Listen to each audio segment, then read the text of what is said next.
Hello and welcome to Lost Love Chronicles. I had gone to sleep quickly, and the next thing I knew, Bobby was waking me from my shift. She said, "I'll let you sleep 3 hours. I don't want to wake Serena. This is the first real trauma she's been through. She needs her rest to be of any use tomorrow. I hope you don't mind. Wake us both at 5. I have it dark in the front room, so I can have the drapes open. Keep watch on the guys out there in the backyard. The back is vulnerable if someone really wanted to get in." The next 3 hours were a bit of a strain since I kept imagining hearing things. But I kept watch out both the front and back, along with the video monitors. I woke both girls at 5. They got up, showered, and dressed for the office. I still didn't have anything but the jeans and shirt I was wearing. Before we left, I asked Serena if she had her weapon.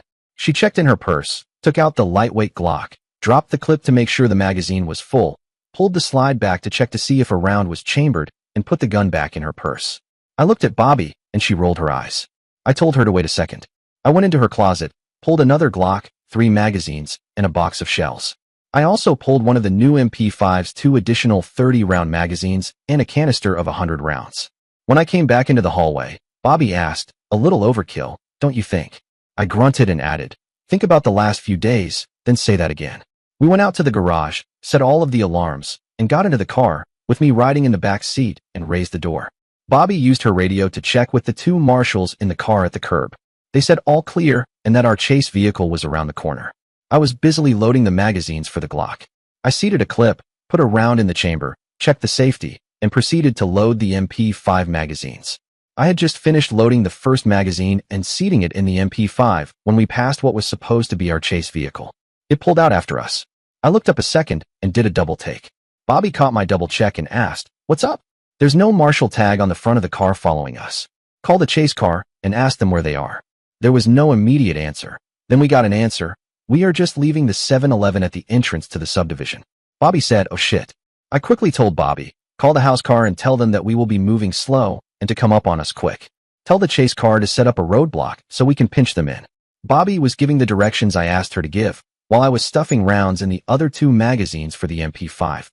The people in the car following us couldn't see me watching them as we were in a vehicle with absolutely black one-way windows. It was obvious they didn't have our radio frequency since they kept right behind us. Just as we rounded a bend in the road, we saw our guys parked across the road, standing on the other side of their car. The guys from the house were rapidly coming up behind the car following us. All of a sudden, the car following us jammed on their brakes. Our guys following them saw the maneuver in time to stop and back up. I yelled for Bobby to stop and back up a little to give the car behind us less room to turn either direction. I checked our guys blocking the road, and they were climbing back in their car to come to us. Bobby backed to within about 30 feet of the car behind us and stopped. I was thinking it would be a standoff, but I wasn't up for a long wait. I didn't get breakfast, and I wanted to get downtown. I lowered the window and pointed the Glock out the window at the windshield of the other car. "Bobby, tell our guys behind them to use their bullhorn to tell them to get out with their hands up or face the consequences. Tell them to count to 5 and tell our guys to get down." She used the radio to tell the men what I wanted. The guys radioed back, "What consequences? We don't have any consequences." Bobby keyed her said, "I think our guy is finished with playing, just do it." The guy with the bullhorn said, "I'm going to count to 5. If you're not out of the car by 5, you're not going to enjoy what happens. 1, 2, 3. Before he said 4, all 4 doors opened and 4 guys got out with their hands up, but all 4 were still holding weapons. The deputy with the bullhorn yelled, "Drop your weapons and lie on the ground. Do it now. Drop your weapons." One of the guys acted like he was going to put his piece down and get on the ground, but instead he leveled the gun at the car behind them even though he couldn't see anyone. I began firing and knocked the guy down, but could tell he wore armor. Another guy decided to fight, and I shot him and hit him in the neck. The first guy was trying to get up when one of the marshals behind us put a round in his head. The other 2 guys just stood there with their eyes closed, but their guns were now on the ground. The bullhorn sounded, moved to the curb, and lay on the ground, face down. "Do not move." As the guy on one side began moving, he looked into the car twice before moving. "Quick, radio our guys. Tell them there is at least one more guy in the car." The guys were starting to move when they heard Bobby and stopped. "Tell them to use the bullhorn. If they don't clear the car, we will destroy it from here. Get out of the car. We will fill that thing with so much metal you won't know what model it is. Now get out now." I grabbed the MP5 as I opened the door, switching it off safe and onto burst mode, ready to fire through the windows if needed. Suddenly, a guy jumped out from each side of the car, rolling and opening fire with full auto weapons at the vehicle behind them. Those compact machine pistols are wild and inaccurate spray, and pray. I returned fire, aiming controlled bursts. One of them went down fast. The other didn't last much longer, taken out by our guys up front. It ended almost as quickly as it began. I jumped out, MP5 still ready, scanning the area and making sure the shooters were down. I moved to the car behind us to clear it, 4 shotguns and a couple of scoped hunting rifles inside. They hadn't come to play. I walked over to the 2 guys lying on the ground, still alive, but barely moving. I leveled the MP5 at one of them and said coldly, "You know, I've always wondered what it sounds like when a skull cracks from a close-range hit." Then I let out a cold laugh. The guy looked like he might have lost it. I stayed nearby until both were cuffed and their weapons secured. Each of them had ankle holsters and a backup pistol at their waist. I looked down at them and said, "Too bad you didn't get to those. Could have been interesting." Then I added, "I think I'm getting used to this." One of the other marshals leaned in and told them, "This kid's taken out over a dozen of your crew in the last 2 days. He's not bluffing." Sirens started getting closer. I made my way back to the expedition. Bobby was already on the radio, calling for a cleanup crew and crime scene techs. She told them we'd need the tow truck again. As I got in, Serena asked, "Are you alright? You're acting angry." "I'm hungry. Damn it. And these a-holes are causing me to miss breakfast. See if we can leave here and get to the office. I don't think anybody is going to get between me and something to eat. As a matter of fact, how about an Egg McMuffin or one of those croissants from Burger King?" Serena got out and talked to the 2 sets of deputy marshals that were holding off the county guys. She came back and said, "They said to take off, but to remember to write up the incident report since Wild Bill Hickok here is doing most of the damage." Bobby chuckled and asked, "Are you serious? Do you want something to eat? Do you think you can keep it down? Hey, radio those guys and tell them to let the media photograph and film everything and everyone. Don't cover the dead guys. Let them take the pictures as they are, and to make sure they take pictures of inside the bad guy's car." Bobby did that and asked why. I answered her saying, "Let's begin to let some of these idiots know we're ready. These guys all have armor on, so they're professionals. It might increase the temperature a little, but I think we're ready. There may be a big payoff if I get gone, but it's going to be the toughest hit they ever make." After pausing a second to get another breath, "I'm starved and yes, I can keep it down. If I can eat an MRE while some sniper has me pinned down, I can eat a breakfast sandwich in a bulletproof fort." I busily reloaded my weapons in the back seat and sat back to watch the terrain. We stopped at a Burger King because it was first place we came to and did get a bunch of biscuits with sausage, egg, and cheese, along with some of those mini fried potatoes. We got some cinnamon rolls, a milk for each of us, and a cup of coffee each. When we were on the way to the office with something to eat, I had the feeling we were going to get to the office without any more trouble. We did. We parked in the garage in the open VIP spot. It was called that, but it was a secure spot that was open on all sides so no one could hide around it. I left the MP5 in the car, but put the Glock in my waistband. I'd have to remember to pick up a belt clip for it. Since I didn't have a jacket, all I had was a t-shirt framing my shoulder rig. You could see the Glock sticking out of my waistband, so I must have looked pretty strange. I'm sure several people did a double take on the guy with a cane walking between an Amazon and a nice-looking lady into the federal building. We held up our badges, and the 2 security people that were really Secret Service waved us through. We rode the elevator up to our floor. The 2 ladies with me greeted the receptionist, and we went into the main office. Serena did what she's been doing for years. She sat at her desk, put her purse in a drawer, and turned on her PC. She pushed some of her stuff around, arranged her phone just right, and smiled, probably thinking to herself, "Ready." Howard waved at us from his office. As Bobby and I walked toward Howard's office, the agents standing and sitting began applauding.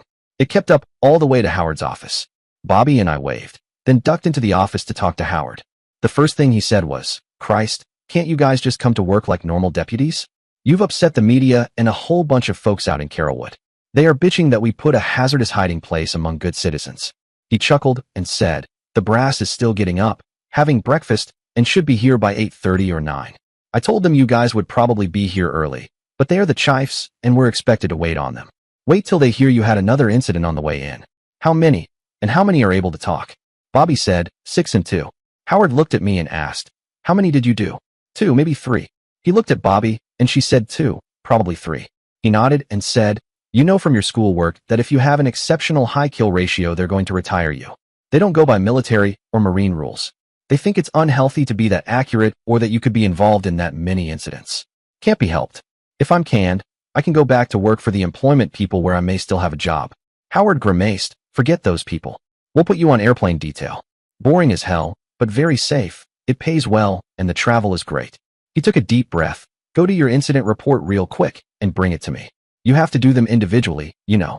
Now get before we have these guys up our butts. As we were leaving, he said, "Oh yeah, we put your clothes back in the penthouse, Chad. We brought a set to the office for this morning. We've rented the entire floor over there. That's where we stashed the brass. Bobby will be in the other bedroom in your penthouse, so plan on going for some clothes unless you want to go on a shopping spree courtesy of Uncle Sam." We went out to Serena, who had 3 separate incident reports already printed out. It had 3 separate versions, and mine was close enough to be damn accurate. I thanked Serena profusely and signed it. She said she would wait a while and take them into Howard. Bobby said, "Follow me. I want to get some different firepower for you." We went into the supply closet where she twisted and turned a combination lock and pulled open a door to a large gun safe. It was jammed with every kind of handgun you can imagine. She pulled a box out and checked it and pulled out a box of shells. She had chosen a Glock 40 caliber. It's actually not that much bigger than a 9mm, but the 40 caliber round has more powder and more penetrating power. She asked for my badge ID. She scanned it and scanned the serial number from the box on the gun. She handed me the gun and asked me to read the serial number. I did, and it matched. She closed the safe and looked through the stuff hanging up, coming up with a nice shoulder harness and holster for the big Glock. Her next gift was a belt holster she said I could use for a backup when I needed one. She pulled 3 high-capacity magazines from a stack and said, "Let's get you changed into something decent, then we'll go downstairs to the range and give this piece a test drive."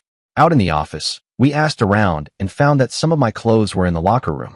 One of the marshals took me to show me where. It took 10 minutes to dress and put on my new hardware. When I came out carrying my personal weapon, Bobby said, "Give it here. I'll keep it until you get a place to put it. We can leave it in the hotel. Give me the other Glock from the house, because that's checked out for there." She put all of the hardware into her purse, and we walked toward the door. We told Serena where we were going and headed toward the elevators. We walked into the range at 8 o'clock. The range officer was having some coffee. "Hey, heard you two were doing some target shooting. Glad you're here to practice." Bobby said, "I just gave him a 40. Give him some range rounds and let him break this thing in. It might be stiff." She turned to me and said, "Tear it down and clean it real quick before you start.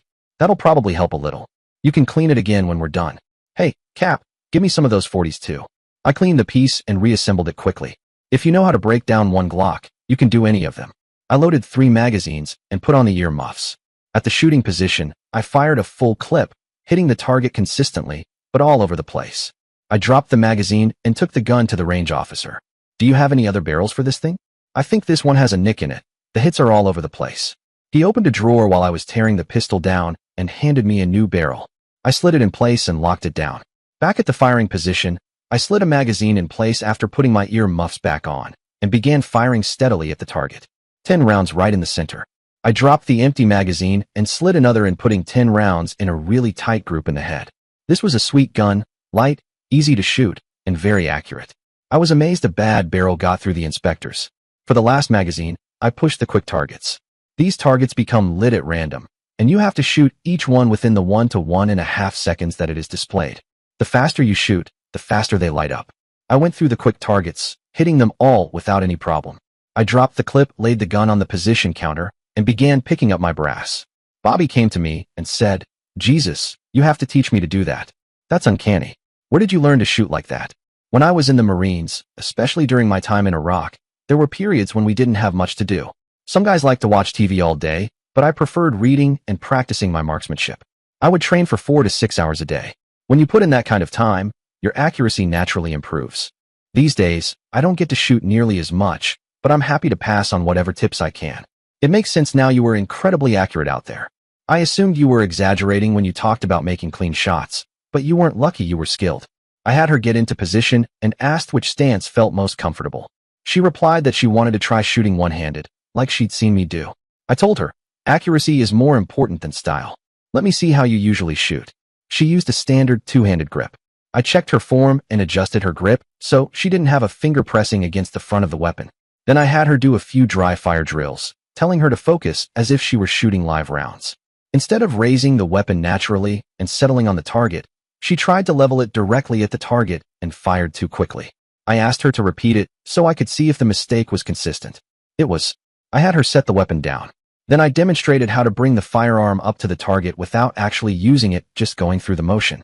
I walked through it a few times, then held up a finger and said, "Think of this as the trigger.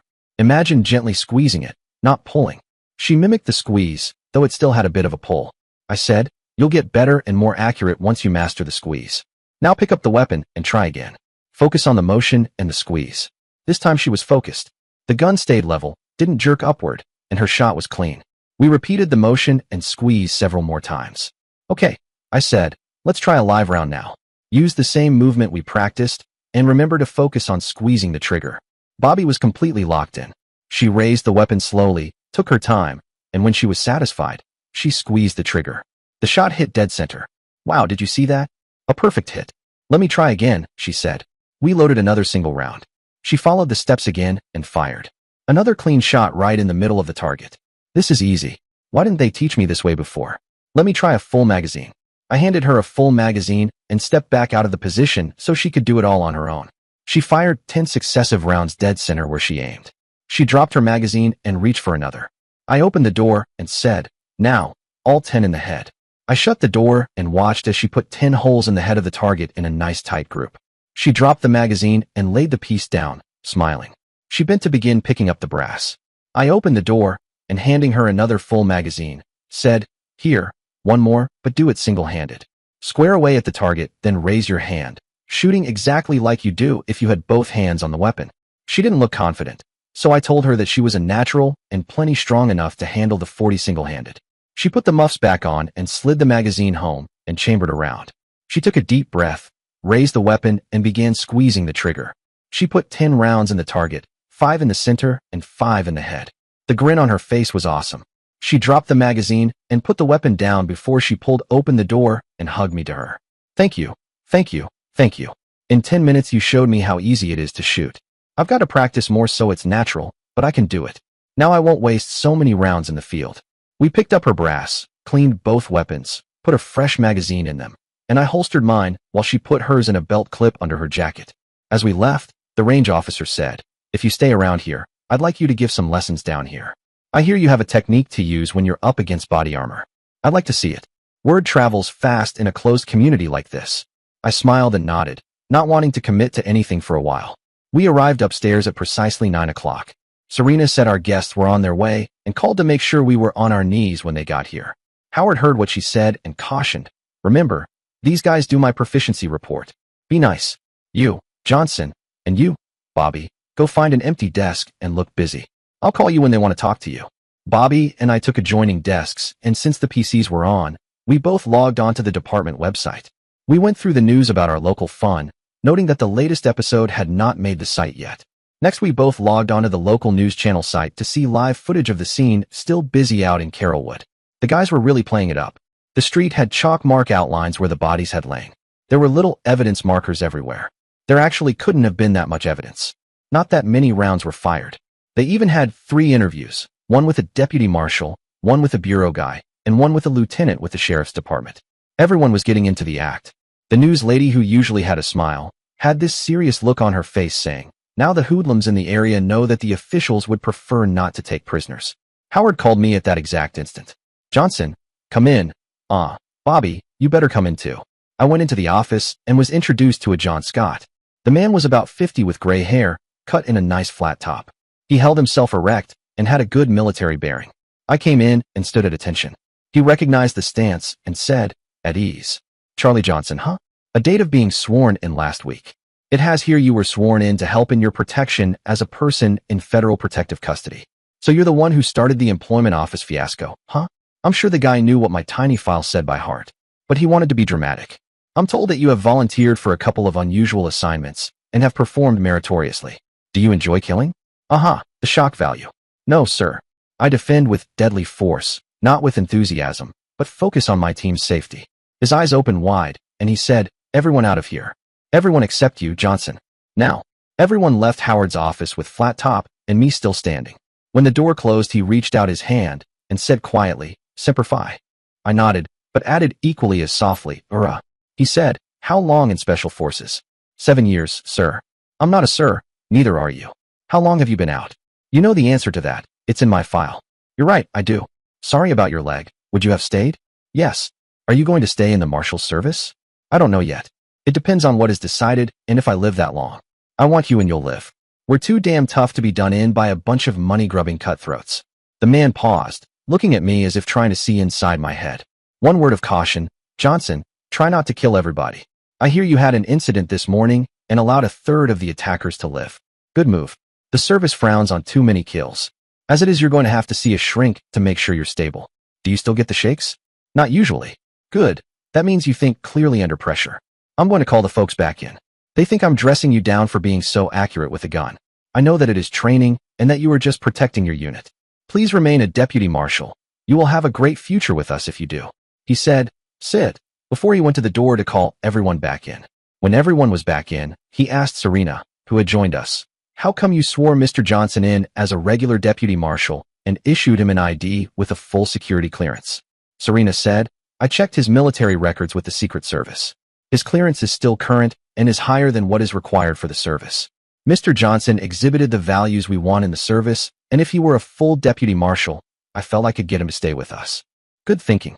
He took a deep breath. Howard has briefed us, and now we are going to interview the two men that were just brought in. We will not use your famous window technique because I want the bulletproof glass between the other buildings and me. I don't think we've ever lost a prisoner from being shot in an interview room before. There are a lot of firsts with this case. He turned to me and said, in front of everyone here, including the chief of personnel of the Marshal Service, I'm promoting you, Johnson, to sergeant with a notation of acting field lieutenant. Your pay will reflect the higher grade. Your promotion is not for downing so many perps. It's because of your military background. I can't have a lieutenant being commanded by a lieutenant. So Howard, you are hereby promoted to full commander, not major, but full commander. Serena, please make these new promotions effective as of 8 o'clock this morning. Now, if any of you have something to ask or say, do it now, as we have work to do.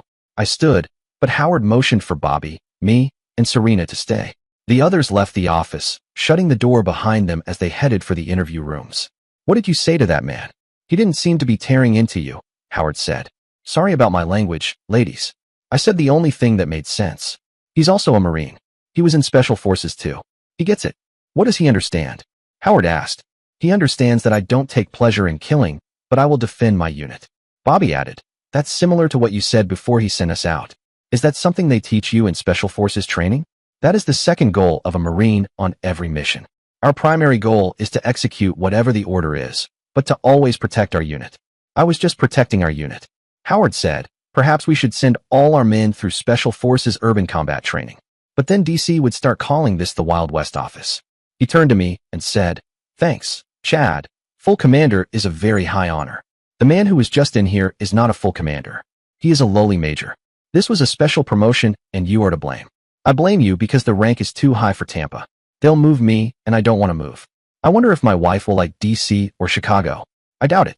Bobby said, maybe the guy out west is retiring. You might be in line for that job.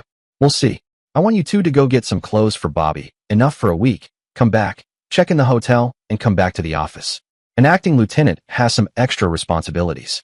You're in charge of showing him, Bobby. Does that mean what I think it means? Serena, make Bobby's promotion permanent as of this morning. And let's make sure the payroll gets really screwed up because I wish to address you as sergeant from now on.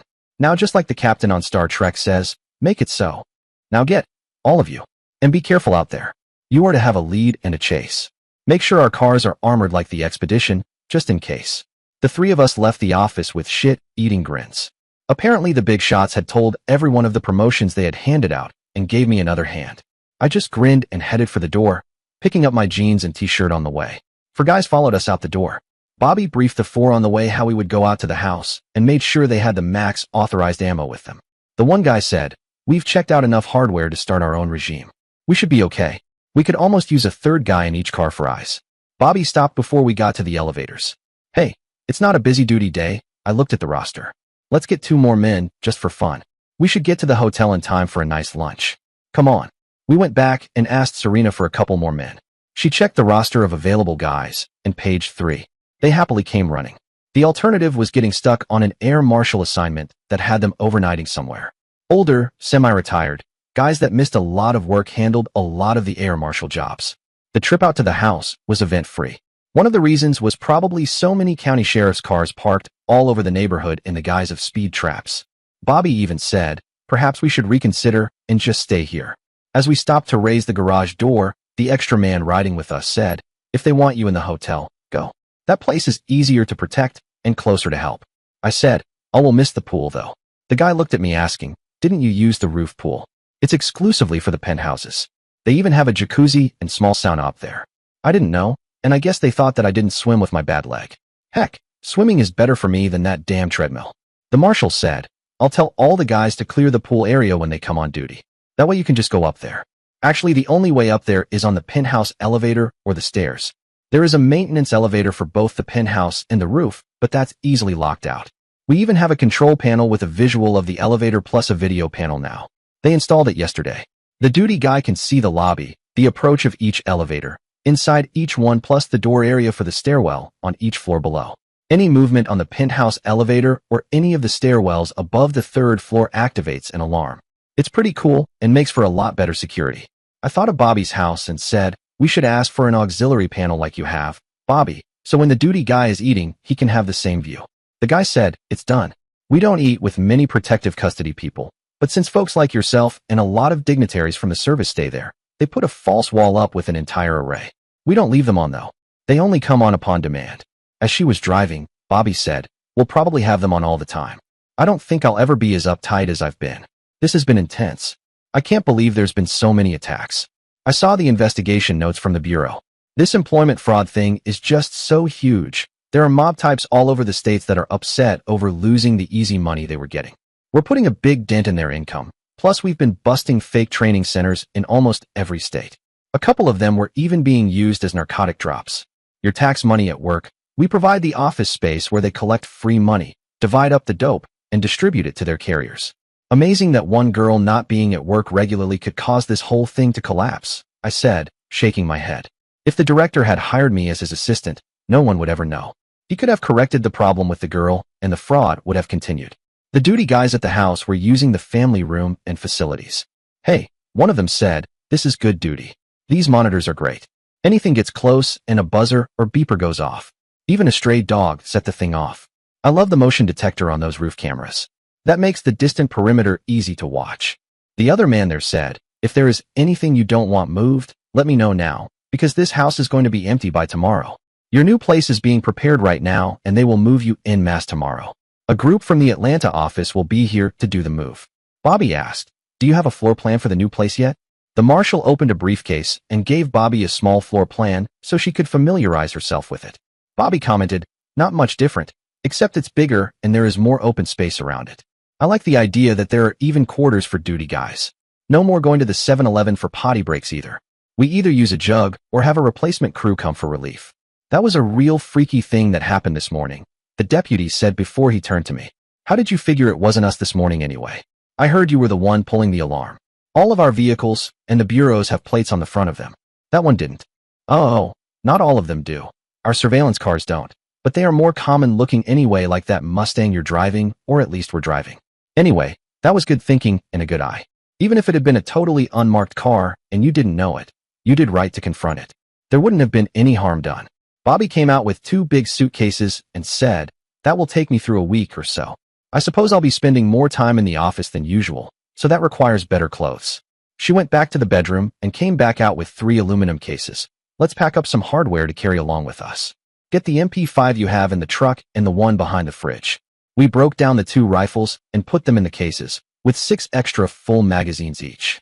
In the third case, she put the Glock, plus another, and my 9mm in along with all my extra magazines, and 6 more. Bobby looked up and said, "That should take care of us. I like the idea of having a rifle in the truck with someone that can use it. I have a modification I want on the truck too. I want a sunroof with a flip-up Kevlar shield in all directions. Chad could have covered that car easily without leaning out the door or window. Hell, they've made that truck damn near bomb-proof. Might as well make it into a fighting vehicle as well." We loaded up the Expedition, radioed the office and the car out on the street that we were coming, and opened the door. The trip back was as uneventful as the trip in. Instead of parking in the garage, we went to the valet entrance and put our luggage on a cart. One of the agents took the Expedition, while we went straight to the penthouse elevator. I looked at the control panel as we were riding up and noticed one other button that had an R on it. I wanted to check out the roof. That might be a nice place to get some sun. We checked in with the duty guy and went into the penthouse. We carried Bobby's bags to the second bedroom. I went into the other bedroom, and there were all my clothes hung in the closet, cleaned, and pressed. I thought that it will be nice to have some clothes again. Too bad I lost the other suit. I had really liked it. Oh well, I knew where to get more. The agent who took the car came in, along with the other 6 that had accompanied us. I looked at the menu and gave it to them. They called the duty guy and asked him what he wanted. We decided on some of the hotel's monster hamburgers and chili. The order was made and I checked to make sure the fridge was full of soda. It was, along with several bottles of wine that weren't there before. I pushed the button that controlled the panel over the bar. There were twice as many bottles now, and all of them were full. I guess they thought I might be a heavy drinker. The duty guy commented, when we said we were going to rent this penthouse permanently and rent the others for at least a month, they filled the place up. Our business is important to them, especially in the slack times. We're using all 4 penthouses right now to house the dignitaries that are here. I spoke up. I only saw the 2. Who else is here? The duty marshal answered, there are 6 others, 2 more from the service that are out in the field and 4 from the bureau. This is a big deal we're working on. So far we've arrested over a dozen involved in this thing. It looks like Papa Nardelli was the king in this area. It's just taking a while to find all of the offices involved. The DC people have all the addresses because they have been paying the rent. We're just raiding each one and collecting whoever is in them. We are also staking them out and pulling in anyone that comes in. We just take them all and sort them out later. We ate while checking out the new video wall. They had done a great job blending it into the decor of the penthouse. If it were rented out to a regular civilian, they would never know it was there, so the service's money was well spent. Howard came into the room saying, how are the new sergeants doing? Did everything go okay? I guess it did. I didn't hear anything. Bobby and I both nodded. You 2 will stay here at least a week. Bobby, your new place will be ready the day after tomorrow, but you're detailed to be Chad's personal duty person for a while. You don't mind, do you? Bobby grinned and shook her head saying, hell no. Watching this guy is pure luxury with a place like this. Howard cautioned, well, don't get too complacent. You know they blew the elevator here already, and I'm sure someone will try something at least once. We think the place is pretty tight, but some of these guys that are coming at us are good. They are smart too, so just be careful and be watchful. You've been trained for this. Use that training. He turned to me. I have the entire training series on protection for witnesses and relocated personnel coming. I want Bobby to review it and for you to do the entire course. Use the PC here and log into our site. Bobby has the encryption key, so when you finish each module, take the online test. The guys will tell you, each major division class you ace means an increase in your base pay. With your extra time, you should be able to build your income pretty well. You've used your time well so far, keep it up. Even if you pull a rat on us and go to the bureau, these are cross modules, so you'll get top pay over there as well. Somehow I have the feeling we're going to have a hard time keeping you here. The boss fell in love with you this morning. You sure he's not queer for you? That got a laugh from everyone. Tonight, he's hosting a dinner for you and Bobby. Serena and I have been invited as well. I'm picking up my wife for this, so it's a major occasion. We're a good suit. Oh yeah, we have replaced your suit with another similar to it. Man, that thing was expensive. You sure have expensive taste. I grinned. Howard, as soon as we can, I'll take you to the place where I bought the suit. I got it for 20% of normal retail. I didn't even use up the entire clothing allowance I got from the employment agency. Considering the stuff you're wearing, I'll go with you. Who turned you on to the place? I'm surprised you don't know. Our dear friend Ms. White. Her husband Reggie and Ms. White helped me pick out everything. When I go back to get more, I'm going to call her. The place is full of unsavory characters, but it is really the place to shop for good men stuff. I'll make sure all the guys know about the place. I'll even make sure that they go in not packing, so it's a more pleasant trip. I think the place is used to having guys carrying. I'd bet over half of the people shopping there were packing. Reggie had his, and when he tried his coat on the tailor, didn't even flinch. When he asked me if I usually wore a shoulder holster, Reggie told him, and that it would be on my left. That's why my coats don't bulge or look misformed. Howard added, I guess it would be a good place for all of us to shop. We'll have the best tailored office in the district. Anyway, you 2 kick back this afternoon. You have at least 4 days coming for incidents. You know the service makes you take a day off after each incident. You had 3 yesterday and 1 this morning. When you need one of these, you can take them. I'm going to set up the shrink to come here instead of you going to her. When she does her interview, be kind. She's kind of a babe in the woods. I don't think she understands the real world is a little more violent than she thinks. Soon it was just Bobby and I. I suggested, let's go up on the roof and take a look at this pool they have. Since it's high, it might not be warm unless it's heated. We went to the duty guy, picked up the radio we were supposed to have in the penthouse, and walked up the steps to the roof. The door had an alarm on it that said that it would alert the world if we went through it, so we went back down to the duty guy. He laughed and said, see this switch? If I turn it off, there is no alarm. If I turn it on, the world as you know it comes to an end. The elevator can't go there either unless I push this one-time button. Besides, see these? He pointed to 3 monitors. That's the roof. When you're up there, if you want privacy, tell me and we'll shut them off. I can imagine that I'd rather skinny dip than use a suit. Bobby laughed. You've caught me too many times at home, haven't you? You know that's almost the only way I swim. Chad don't mind, and he's too much a gentleman to be ornery. You're a better man than I would be. The only reason I'd be good is I got a wife that does not share. She would alter my genetics, real quick, if you know what I mean. Bobby and I climbed the steps again and looked around. We sat in the chairs to check the sightlines. There were none while sitting, or if we were in the pool or jacuzzi that would allow anyone even with a very long-range sniper weapon to get a shot at us. I thought it would be good to get some binoculars or telescope to look around. I thought for a second then said, I'll be right back. I went down the stairs to the duty guy and asked to use his rifle for a few minutes. What for? You gonna shoot something? No, not going to shoot anything. I want to use the scope. I know you have these zeroed in at 400 yards, so I want to scan the sight lines up there to see if anything is compromised. Good thinking. He pointed to a knob on the side of the scope. Each click is a tenth of a click. You know, a kilometer. Go through up to a full click. I don't think there are too many bad guys out there that are proficient over that. As I was going back upstairs, I thought, 1,000 meters is what? A little over 1,000 yards?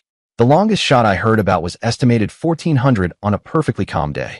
I'll check to a click. That ought to be enough. Bobby laughed when I showed up with the rifle. You don't miss much. They keep that rifle kind of hidden. It probably doesn't have much value at that duty station, but it is part of the equipment for any station. I checked the sightlines all around. There was the bank building nearby, almost as tall as this one, but even standing up near the pool, you couldn't see the top of it. Nope, the only way to access or see us up here is by helicopter. We should be fine. I wonder if there's a NOTAM, notice to airmen, filed for downtown Tampa right now. If there is, only military aircraft or law enforcement on a mission would be allowed. Curious, I walked to the side of the building near the federal building and looked at its rooftop. Wow, they had 4 heliports up there, and even 1 helicopter with federal markings. If we decided to take a swim, someone in the air might get an unexpected view. Aviators often see a lot from above. We sat on the roof, enjoying a few minutes of sunlight before deciding to head back downstairs. Bobby said, let's go across the street and check out the modules the boss wants us to review, and we both need to go over the rank modules. You'll need to go through ours plus your temporary field rank as lieutenant. Between you and me, Bobby, I said, I still follow your directions. You know the rules, I'm not proficient yet. You know combat though, Bobby said with a serious look on her face. I'll follow you anytime when we're under attack. You proved yourself more than once already. I looked up at her and said, you know, I think we should probably take a short nap before we do any studying. We would be a lot more alert if we were to do that. Oh no, you don't. I know that look. You don't have napping on your mind at all except what you're thinking of would definitely make me sleepy. I grinned. Well, it would relax us. Wait, Bobby admonished. Let's see what the day brings. Fooling around like that makes me too lethargic. Considering our tenuous situation, we might want to be more alert. Look what happened the last time we were almost having a good time. We told the duty guy what we were going to do, and he said, just tell me what you want. One of the guys will bring it over. The boss wants you two wrapped up tight today. He thinks there are people just waiting to catch us sleeping. We have some body-armored look-alikes for you too, going back and forth fairly often as it is. I laughed. Where did you find a 7-foot Amazon and a Crip? We didn't. We have a behemoth from Orlando. You know him, Bobby, the ex-wrestler. He's got a wig and is wearing a skirt.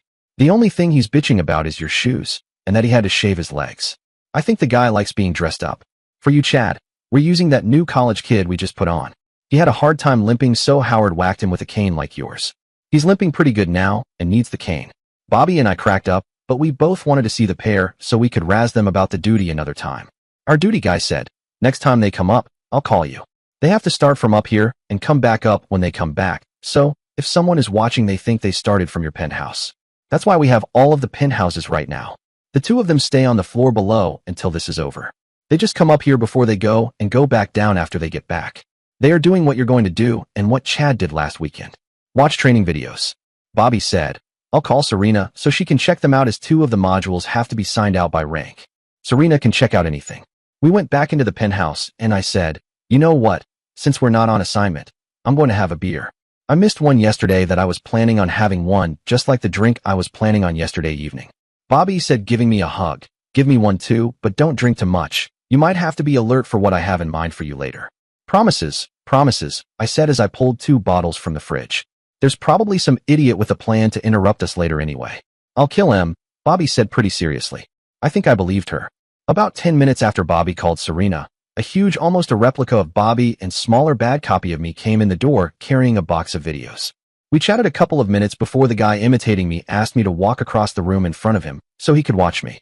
I walked back and forth a couple of times, and he said, "Your knee doesn't bend easily, and your ankle doesn't at all. I'll tape up my ankle so it won't bend and put on a tight elastic brace on the knee that won't let me bend it easily. That'll make me limp a lot more like you." I said to the huge wrestler, "You're kind of cute, but it ruins it that I know you're a guy. Your chest isn't as nice looking as Bobby's. You need more padding, cutie." I ducked as he swung at me laughing. "You better watch out. You know us wrestlers all go both ways, don't cha? We like cute little guys like you." We all got a laugh, but his partner got a real red face. Wonder if ex-wrestlers and young college boys still go both ways. They left and Bobby was holding her hand over her mouth. When she started choking, I patted her on the back until she could control herself. "It's all over the office over there. Bronson, the ex-wrestler, does go both ways admittedly. Did you see the red face on that kid? I'll bet they are enjoying this hotel duty. They only make about 4 trips a day across the street, and the rest of the time, they have to stick to their room. Fun time in the Brokeback Hotel. Bad Bobby, real bad.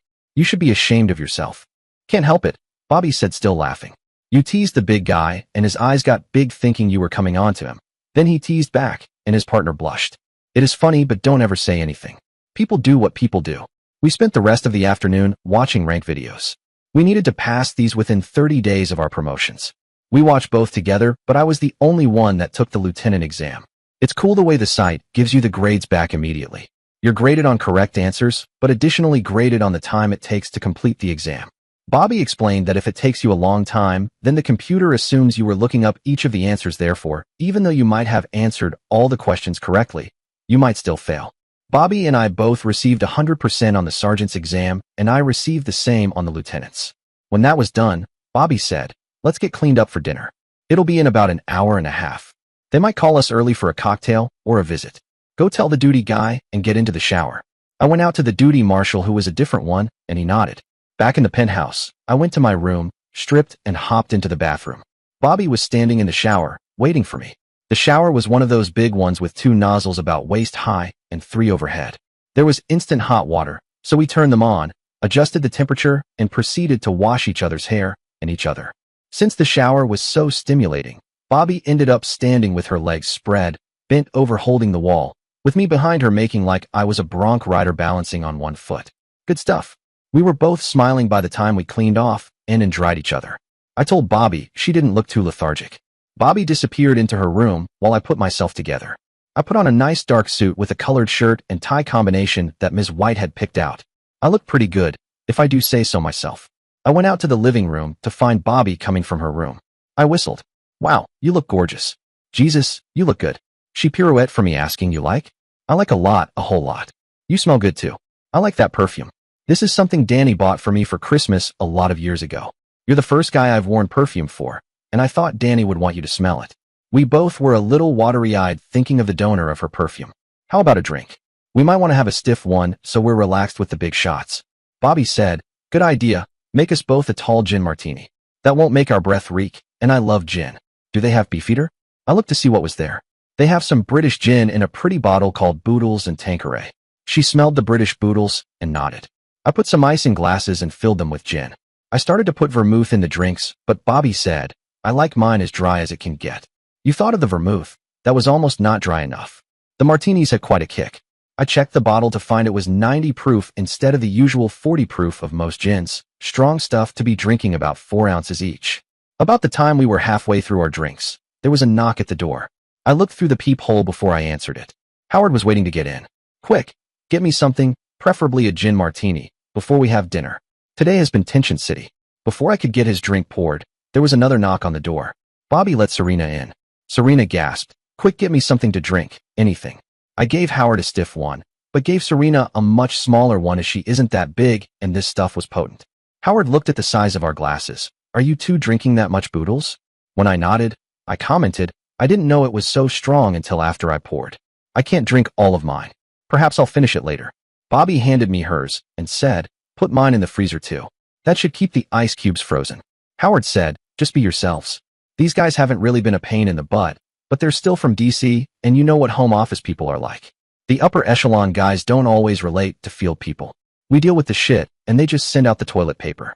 We all laughed at Howard's joke. He put his drink down and said, "Let's go downstairs. We have a private dining room." He patted my chest and said, "First, go put your clothes on." I understood and headed to the bedroom for the 40 and my new shoulder harness. Bobby headed for hers also. I checked the magazine and realized that it really wasn't full. I checked to see how many rounds were in it. 10. I put them back and looking at the markings on the magazine, and it said, maximum 15 rounds. I pulled the box of extra ammo out and put 5 more rounds in the magazine and 5 more in the extra 2 magazines I stored in my coat pockets. Wonder why no one told me about more than the usual 12 or 13 for a Glock. Back in the living room, I asked Bobby, how come you didn't tell me this had a 15-round magazine? I forgot. Yours is a full-size Glock 22, and mine is a 23. I used to carry the 27 that only carries 9 rounds. I prefer the compact because I usually have to carry it in my purse if I wear a dress. I only put 10 rounds in this one as someone said that if you carry a magazine full for too long, the spring wears out and the gun might jam.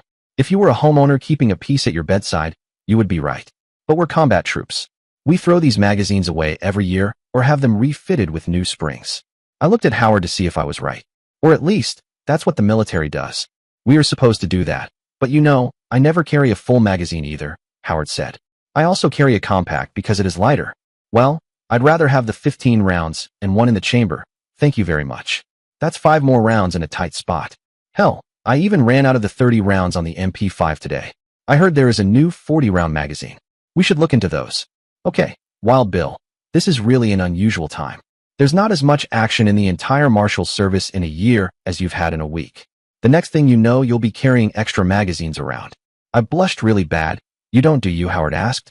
I reached into my coat pockets and sheepishly pulled out a magazine from each pocket. You're a good scout, Chad. Actually, considering what you've been through, I don't blame you. Most of us don't carry extra magazines unless we're going on specific duty. You do what you're comfortable with. We went downstairs to a nice private banquet room. The Big Cheese, John Scott himself, greeted us. He introduced us to the other DC people. The personnel guy said to Bobby and me, I see you both finished your sergeant's exam and you finished your lieutenant's with hundreds all around. It's good to see sharp people out in the field. Howard was eavesdropping and smiled happily. Serena caught our eyes and winked at us. A surprise guest with us was Ms. White and Reggie. Ms. White was sitting next to Howard and his wife, with Reggie next to Metairie. When we were seated at the table, Deputy Marshal Scott had me sit at his right, with Howard on his left. Bobby sat next to me, with Serena sitting next to her. Several of our senior guys were here, along with a bunch of bureau people, including the agent in charge. We all had drinks. I noticed John Scott had scotch and water, so it was only coincidence that I had asked for that before he ordered his. He had corrected my order to be some expensive single malt stuff, and without water. It was too expensive for my blood, but really good. The dinner was prime rib and not nearly as good as Reggie's. I wondered what Reggie thought of the quality being served. Throughout the meal, the conversation was kept very light. When Marshal Scott asked me how I afforded such expensive clothing, I gave him the same story I had given Howard. Mr. Scott looked down at Ms. White and said, You have impeccable taste.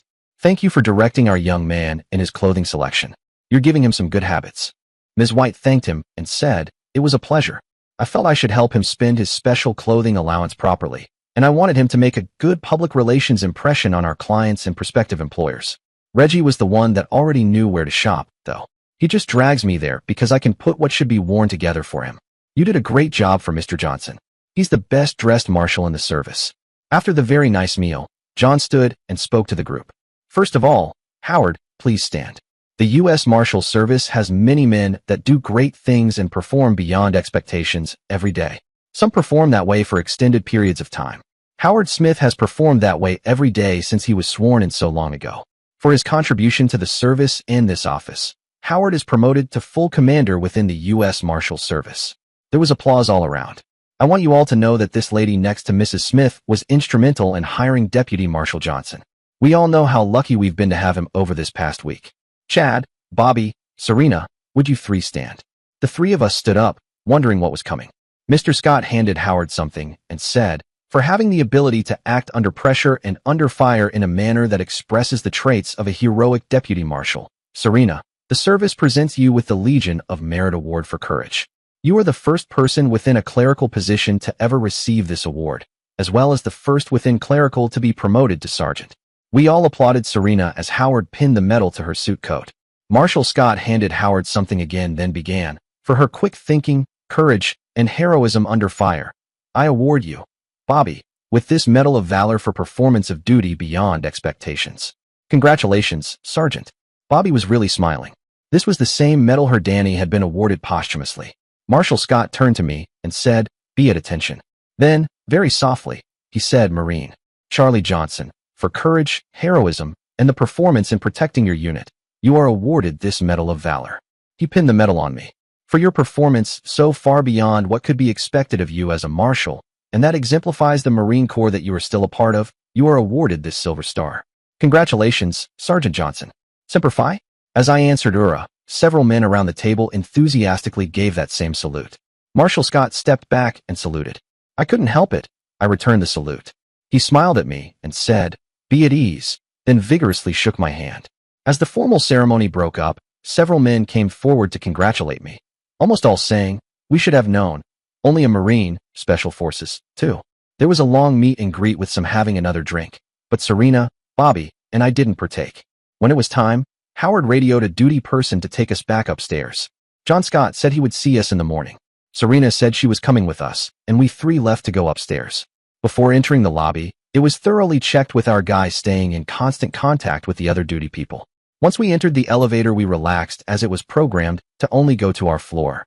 When it hit the third floor and stopped, there were 4 .40 caliber Glocks pointing at a bellhop with a cart. He almost fainted.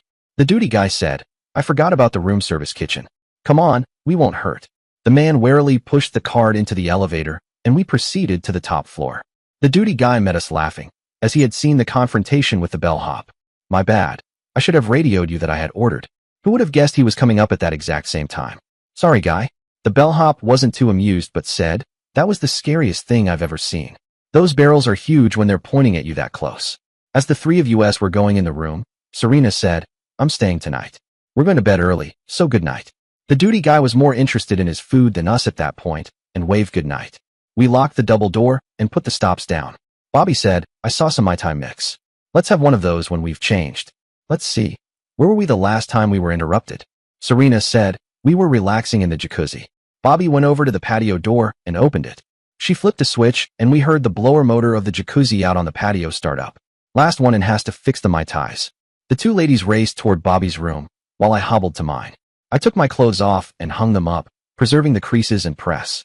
When I was stripped, I kept my leg on and used my cane to walk faster back to the open patio door. Both ladies were already in the jacuzzi. Serena asked, "Can you make them real tall, please, and make sure you crush the ice?" I didn't grimace, but I did grin. I was flopping in the breeze while they were in the jacuzzi. It didn't take that long to fix the Mai Tais. Let's see. First there was both light rum and dark rum. I think a shot of each. I opened the little cans of sweet and sour mix and little cans of pineapple juice. I set up 3 very tall Collins glasses and poured the light rum in first, added some creme d'almond and the triple section. Next was the sweet and sour mix and pineapple juice, then I topped it with some dark rum. I think everything I put in was about double because I used the big glass. I put some ice in a blender and crushed it hand scooping it into the drinks. I tasted one and it was decent. I found 3 straws and stuffed them into the drinks. I have to get 3 drinks out to the jacuzzi without spilling them. Oh well, I took 2 and made it out there without spilling any. I handed them to the ladies and went back for mine. Once on the patio, I took off my leg and the stump sock and swung myself into the tub. The 2 girls separated and helped me sit comfortably between them. Bobby reached over and handed me my drink, and we all took a sip. Bobby said, "Nice. This is the way to relax." I nodded in agreement. Serena smiled. "This is almost as nice as back at the house. But something feels off."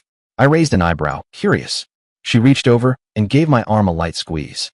"I guess I just need a little energy boost to really unwind." Bobby and I both chuckled. We settled in, chatting casually while enjoying our drinks. Before long, Serena seemed to be getting a bit restless. Bobby noticed and asked, "What's up, Serena?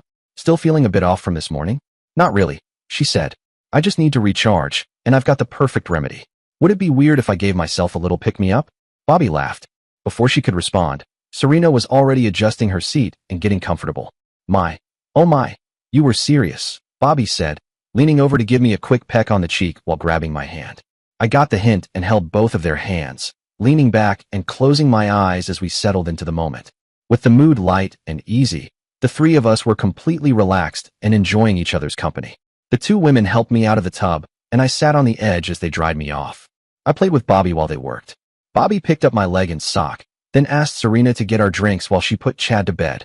Bobby walked me to the bed and left, likely to shut the patio door and turn off the lights. I hopped to the bathroom, balancing on one foot to use it quickly, then returned to bed to find Serena had placed the drinks on the nightstand. I motioned for her to join me, but she said something about using the bathroom first. Bobby came in, pulled back the bedspread and top sheet, and lay down, patting the spot next to her. I climbed into bed on my knees and leaned over to kiss her. Serena came back, and I smiled at her, pointing to the empty side of the bed. She looked at me and said, "This is so strange, but I really want this." "Bobby, don't judge me, please." Bobby replied, "What about me?" Serena responded, "You're a young widow. I'm just an older woman enjoying this time with a younger man." As I was drifting off to sleep, I felt Bobby's lips on my neck and ear, and she whispered softly, "I love you." I woke up suddenly, feeling like I had heard something. I looked around, but it was almost 5:15 a.m., so I knew I needed to get up. I slipped out of bed and grabbed my cane, which was resting on a chair, as I noticed a shadow at the door. Without thinking, I pulled out my Glock and shouted, "Hey!" A flashlight turned on, revealing a man's face covered with a stocking. I fired 3 shots, knocking him backward, before taking a moment to aim and shoot him in the mouth. Both women were now getting out of bed, turning on the lights as the duty officer burst into the room. I said, "I took care of it. Go back outside for a moment while I get dressed." He left, and I turned to the girls, both of whom had been on the floor. Serena, her face red, said, "I don't think he saw me under the bed." Bobby responded, "I don't care if he saw me. That scared the hell out of me. How did he get in?" I had an idea and quickly put on some shorts before hobbling over to the patio door. The duty officer was examining a hole next to the lock. I told him, "Hurry, check the roof for a helicopter. That's the only way he could have come in unless he climbed the building. Turn off the door alarm, but hurry." I quickly slipped on my sock, strapped on my leg, and made my way toward the elevator, shouting, "Watch that patio door. I'm going up to the roof." John Scott and a few other marshals were rushing toward the penthouse as I reached the elevator lobby. None of them were armed. I stepped into the elevator, pushing John back, and said, "Go arm yourselves and check on everyone. Make sure everyone's okay." I pressed the button for the roof, and when the door opened, I could feel the rush of air from the helicopter blades. I ran toward the noise to find a small single-seat helicopter sitting on the roof, with an open cockpit. I looked for the off switch on the tiny engine and shut it off. The marshal that had come up the stairs said, "There's a rope down to your patio. The motion alarm didn't go off up here." Jesus, I'm sorry. I didn't notice any activity on the monitor. No harm done. Let me get back downstairs and put some clothes on. This place is going to be crawling with people. I went down in the elevator and met everyone from the floor at the door. They all were talking at once. I said, "Go up and look while I get dressed real quick." As I went to the room, 4 guys were following me. I just shook my head and had to say as they all bent down to the dead guy, "Don't touch the crime scene. Go call a cleanup crew. Come on, act like deputy marshals. You know what to do." John Scott was standing at the door, smiling at me. As the 4 guys left, he pulled the door closed, with him out in the sitting room. I slid off the shorts and found my jeans and t-shirt. I put on my sock from the night before and the other shoe. After putting on my shoulder rig, I brushed my hair back and finally took a leak. When I opened the door, Bobby was in jeans trying to keep the DC people's hands off the patio door. I looked at John and said, "Haven't these guys watched any crime scene videos or had any training? They're like a bunch of kindergarten kids." John hollered, "Get away from the door. If your prints are on the damn thing, how are we going to match the bad guys?" They looked sheepish and backed away. I asked them, "Why don't you guys call for a whole bunch of coffee and ask them to bring up about?" I counted heads and figured at least a half dozen more. Breakfast for 2 dozen ought to do it. One of the men said, "We can't order that." Serena went to the phone and did her thing. Bobby said to me, "Let's shake this guy down real quick. He's got gloves on so there aren't going to be prints. You know you ruined the carpet. Don't you know how to shoot someone without making it so damn bloody?" John was laughing at Bobby and said, "I'll bet he did body shoot him first, but found the guy had body armor on. His training says headshot, and he did. Good job, Chad." We went through his pockets finding only a hotel key card. I turned and handed it to John and said, "Get this to a team quick and have them tumble the room." He left quickly to get it done. Bobby asked, "Do you always boss around the U.S. Deputy Marshal in charge of field officers?" It needed to be done, so he did it. If he wanted me to handle it, he would have said so. He didn't give it to one of the field officers because he knew it had to be done right away. What do you want to bet he had the duty officer radio downstairs for a team to grab a car while he rode down? As soon as John sees the team leave, he'll be back up. Bobby asked, "How do you know that?" "Training." She replied, "Damn good training." I said quietly, "The man was obviously special forces, and not that long ago. He knows how to command and how to work as a team. When others mess up, He goes around them and uses those who know how to move. Bobby said as she was finishing up with the guy's pockets, "We should have that type of training. It wouldn't hurt. Let's get out of here and shut the door before one of these guys loses it from the sight or the smell. Let's wash up. You go out first. I'll take a quick shower and get ready for the day. Send Serena in when you go, then you can head in. I'll be out in 5. I got a quick shave, took a shower, and dressed in jeans and a t-shirt, but tucked my Glock into my waist. When I entered the sitting room, the food had arrived, and the others were quickly eating while keeping an eye on my bedroom door to make sure the deceased didn't somehow come back out. John handed me a cup of coffee, holding a radio in his other hand. I grabbed this from one of the guys in the team heading to the motel. They are supposed to radio me as soon as they get there. Nice wake up, huh? I grinned and said, the damned alarm bled all over the bedroom too. We laughed. One of admin types suddenly looked sick and was holding his mouth as he looked around to see where he could puke. I pointed to the patio and yelled, "Do it over the side of the building so I don't have to smell it." John said, "Let me get these guys over to my room." He turned to the group and said, "Leave one of those coffee pots and 3 meals. Now push the carts out of here to my room. All of you, let's go before another of you gets sick." They at least followed directions and pulled 3 meals from the cart and left a jug of coffee. Serena came out, got her coffee, and sat down saying, "Damn, this morning excitement makes me hungry." Bobby laughed. "Being around Wild Bill here is making us immune to this stuff. How did you wake up anyway?" "I don't know. I must have heard something in my sleep. I was waking up and thought I heard something, but I blew it off. I was heading for my cane on the chair when I saw a shadow at the door. I grabbed my gun and yelled. When the guy's little flashlight came on, I saw his face was covered, so I started shooting. I'm surprised he didn't have one of those Glocks with the light and infrared, or even night vision. The guy was innovative to have that little helicopter. Wait till you see it. It is really tiny." As she was eating, Bobby said, he left his glass cutter on the patio. He was prepared as if he knew the layout in here. His rope just barely comes to the deck out there. He had measurements and everything. The cleaning crew arrived. They immediately went to the door I pointed at, and they began taking photos outside. When the photographer was back inside the sitting room, he took pictures of the patio door. He came to me and said very softly, "Go pull the spread up over the bed and pillows." No reason to show who was in the bed. I smiled as the guy winked and went to pull the spread up over the pillows. I even fluffed all 3 just to be safe. He came in smiling and took his pictures, put the camera away, and began going over the body. "Sneaky scumsucker has surgeon's gloves," he said, as he took a glove off and pulled a fingerprint kit from his box of toys. I left him to do his job, as he would be a while. Others were checking all around out on the patio, while 2 went upstairs. Howard came in the door. "Christ, can't we keep you in a protected hotel without you getting into it? Did you kill somebody again?" John came into the room at that second and said, "He neutralized an attacker. Make sure you use the correct term when you write up your incident report, Chad. The guy just happened to die while you were neutralizing him."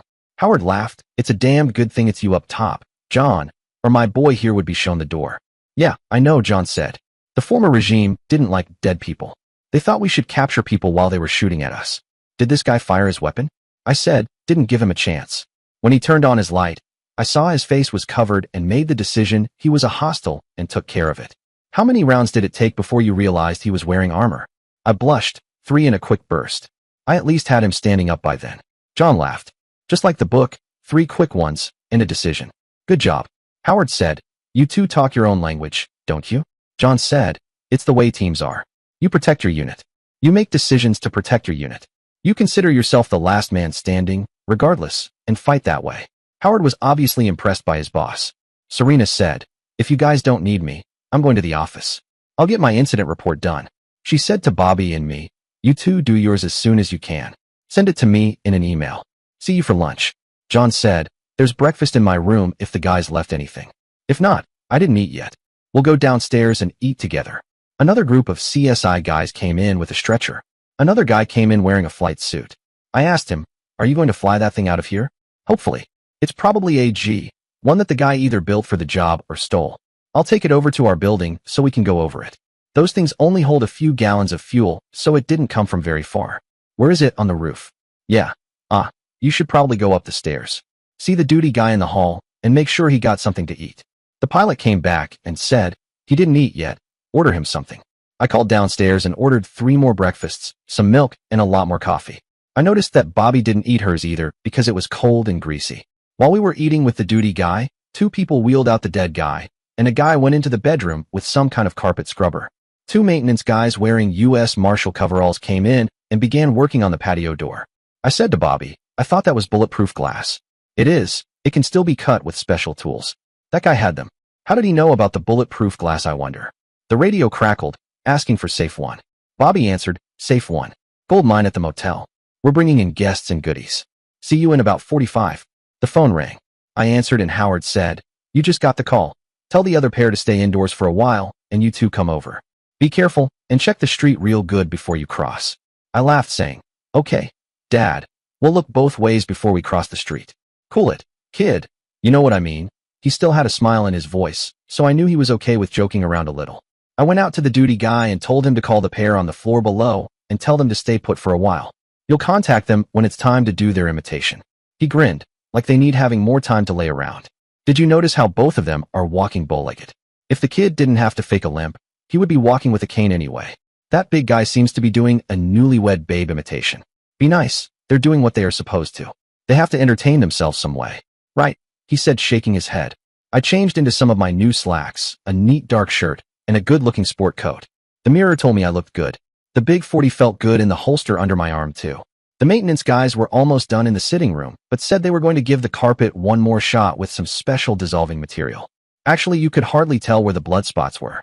We told them to check with the duty guy when they left, and the housekeeping staff would be by soon. We relayed the info to the duty guy and had him called downstairs to advise them that Safe One was on the way with the guest. We checked the video screens and took the elevator down. We checked the lobby and the restaurant while heading to the door. The doorman held open the door, and the duty guy with Bobby went out on the street looking up and down.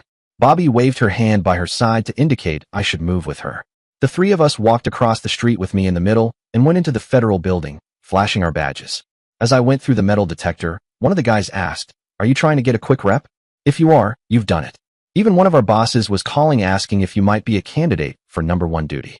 I looked at him with a question on my face, and he said, you know, White House. I hope you told them that I was a cripple and wouldn't make the grade with those guys. Nope. Told them that you were the talk of the firing range too. They'll be calling. You can bet you'll never see duty like this, guarding a federal building. Why are you here then? I asked. Easy. Started off working clearances and pissed off some interviewees. The money is too good and my wife loves Tampa. I'm already 5 years past minimum retirement time.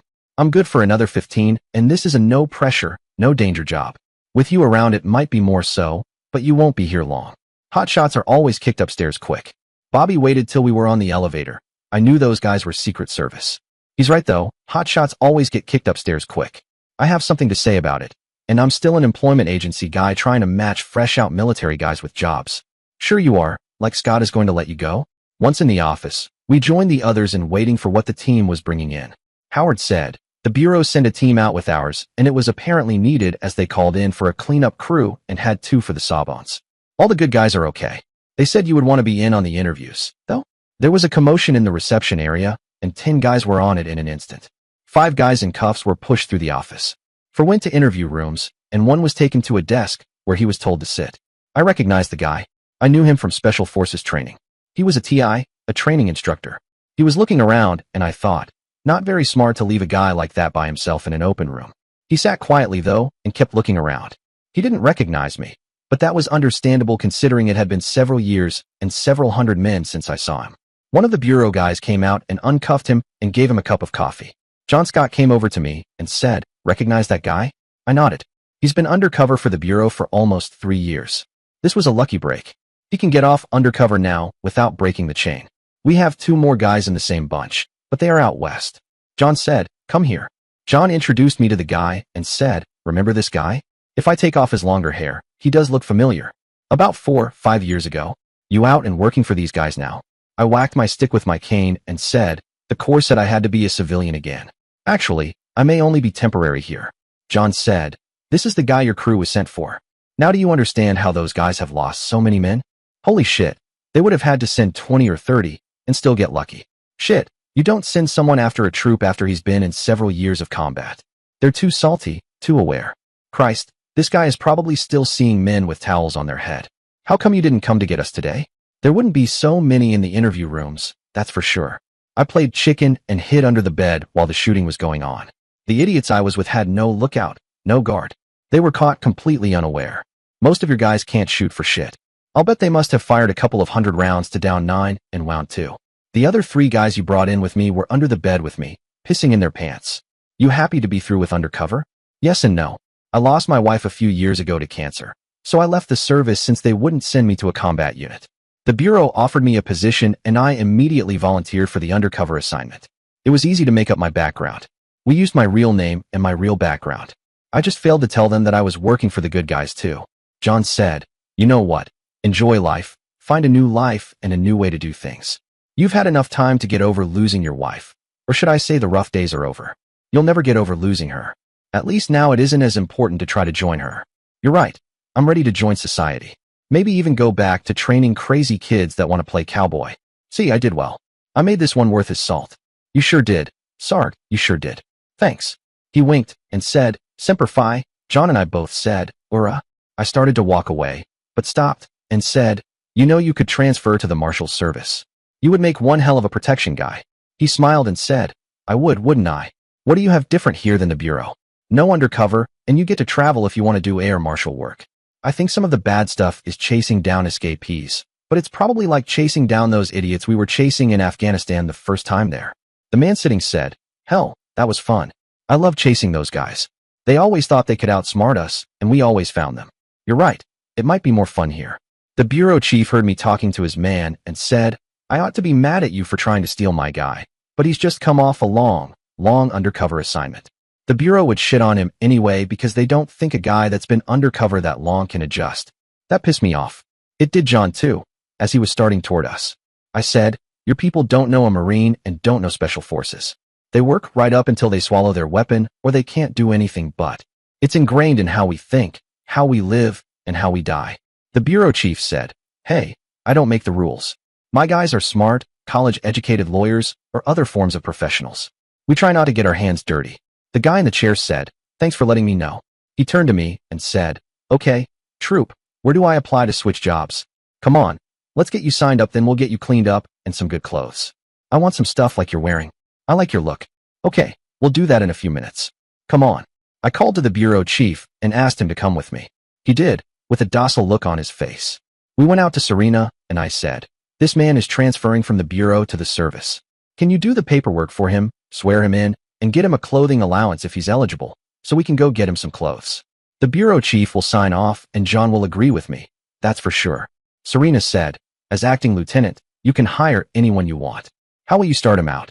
Well, he has some seniority time for his time in the military and his years with the Bureau. Give him whatever that adds up to. The guy stuck out his hand and said, thanks, you just did me a great favor. Serena looked up at the guy and looked shocked. Dave? I thought you were lost overseas. What is it, 10 years ago? Nah, we were just on a long mission that got longer. All the home folks had me written off, but Julie knew I was okay. And how is Julie? I heard she was fighting cancer. I lost her about 4 years ago. It's been hard. That's why I got out. Serena got up and gave the guy a hug. You come to work here and I'll take care of you. She sat back down and asked, okay, I need your address. I don't have one. Serena, I've been undercover for a long time. Serena looked at the guy. Okay, Dave, we'll use mine for right now. Mom and I have 2 extra rooms and you just moved into one. Dave had a happy, satisfied smile on his face. Thanks, Serena, that's really swell. I gestured toward the chair beside her desk, then walked out with Bobby. John followed behind, saying, nice work. That's how you bring in solid people, recognize talent, and move fast. Howard caught up with us and asked, who's the guy you just brought in? Or did you just snag him from the Bureau? I replied, he's been deep undercover for years, you know the toll that takes. He's a Special Forces Marine. Honestly, anyone would want someone like him. Howard smiled. If you hadn't asked him, John would've. Come on, let me show you what we've got. Back in the interview room, I spotted someone else I recognized, one of the hotel bellhops. He was the one who'd been forced to return that cash to me. I asked if I could toss him out the window. The guy looked like he might panic on the spot. John warned, wait until I leave before you do anything. But make sure you let him talk first. I don't even want to hear it. I just want him gone. I pointed at the Marshal and Bureau agent questioning him and said, call me if he clams up. I wouldn't mind seeing him land in front of his hotel. Bobby and I left and went into the evidence room. There were complete plans for the penthouse area, height of the building marked on the roof area, and even the local FAA weather number and website to get information on winds aloft. They would need it for that little helicopter. There were notebooks with all sorts of information about the safe house, and even some notes on ways to attack it. The ones they listed had failed. The note about the guys leaving their station to go to the 7-Eleven failed. All the snipers failed. They had 3 different scanners, but none had the service's bandwidth. It was a classified frequency area and was not readily accessible. Howard and John both had something to say, but Howard spoke first. They probably have more people that they might send, but we're putting so much pressure on them in their own backyard, they may write this area off. I'm hoping. This was a big group of guys. According to the motel, there was originally somewhere around 25 to 30 guys, not including Nardelli's men. Since we've accounted for all of them, you should be a little safer. We'll keep our ears out there and know when they're sending someone in. John said, I want you to stay in the hotel where we can watch you. Now that we know of a vulnerable area, we'll put better motion detectors out on the patio for when the doors are locked. Anything happens out there, the duty guy's alarm will go off right away. We're checking to find out what happened to the sensors up on the roof. You should put an alarm in the penthouse too, so I'll know. For you we can. If there was a regular protection assignment, we wouldn't want them to know. We're going to block off some rooms on the floor below so no one can go up either. The hotel will only charge us when they are full. I think it'll work. We were too confident that no one could get up to the roof. Now we know, so we have another camera and full perimeter surveillance alarms up there. We learned from our mistakes. Howard added, if it looks like the world is calming down, I'll send you 2 out to the new safe house. It's really nice. I know you'll like it. Meanwhile, enjoy the luxury of the penthouse. Now go back to the hotel and hole up. Tell your imitators to come over in an hour or so if they can get off their knees or out of bed. I frowned and said, be nice. He laughed, okay, I'll be nice. John had a questioning look on his face. I just said, an inside Clinton joke, sir. Sure it is. Keep it that way. Don't ask, don't tell. Howard, Bobby, and I all laughed. Bobby said, the man is sharp, isn't he? Probably has something to do with being my boss. When we went out by Serena's desk, she was still with Dave. I suggested, when you have him done and sworn in, call Ms. White and have her meet you at this place. I wrote the name of the mart and the address on a piece of paper. She'll help you pick out clothes. When you're done there, take the man to Walmart for underwear and socks, then take him home to get settled. Tell Howard what you're doing, and I'm sure he will agree. Before you go, though, check him out a piece like mine, so they will fit the jackets right. To get over there with the piece, take one of the linen jackets you have in there for undercover. That way he won't stand out so bad. I shook hands with Dave. He stood up and walked me away from the desk. Do you know that Serena was my first crush? We seriously dated for a long while.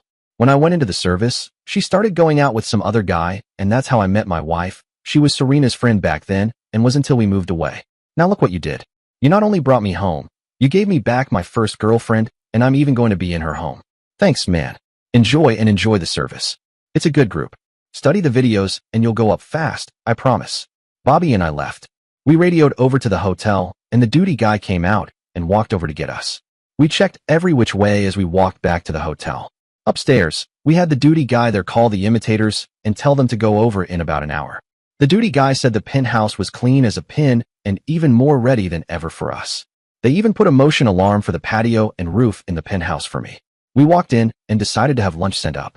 It was decided to have some shrimp scampi, so I went back to the duty guy and asked what he wanted. He said he had already eaten and thanked me anyway. I asked him if he wanted a Coke or anything. He said, I have a coffee pot, a mini fridge, and even a small john. This is a neat job now except when the subject starts shooting in the penthouse. We both laughed as I went into the suite.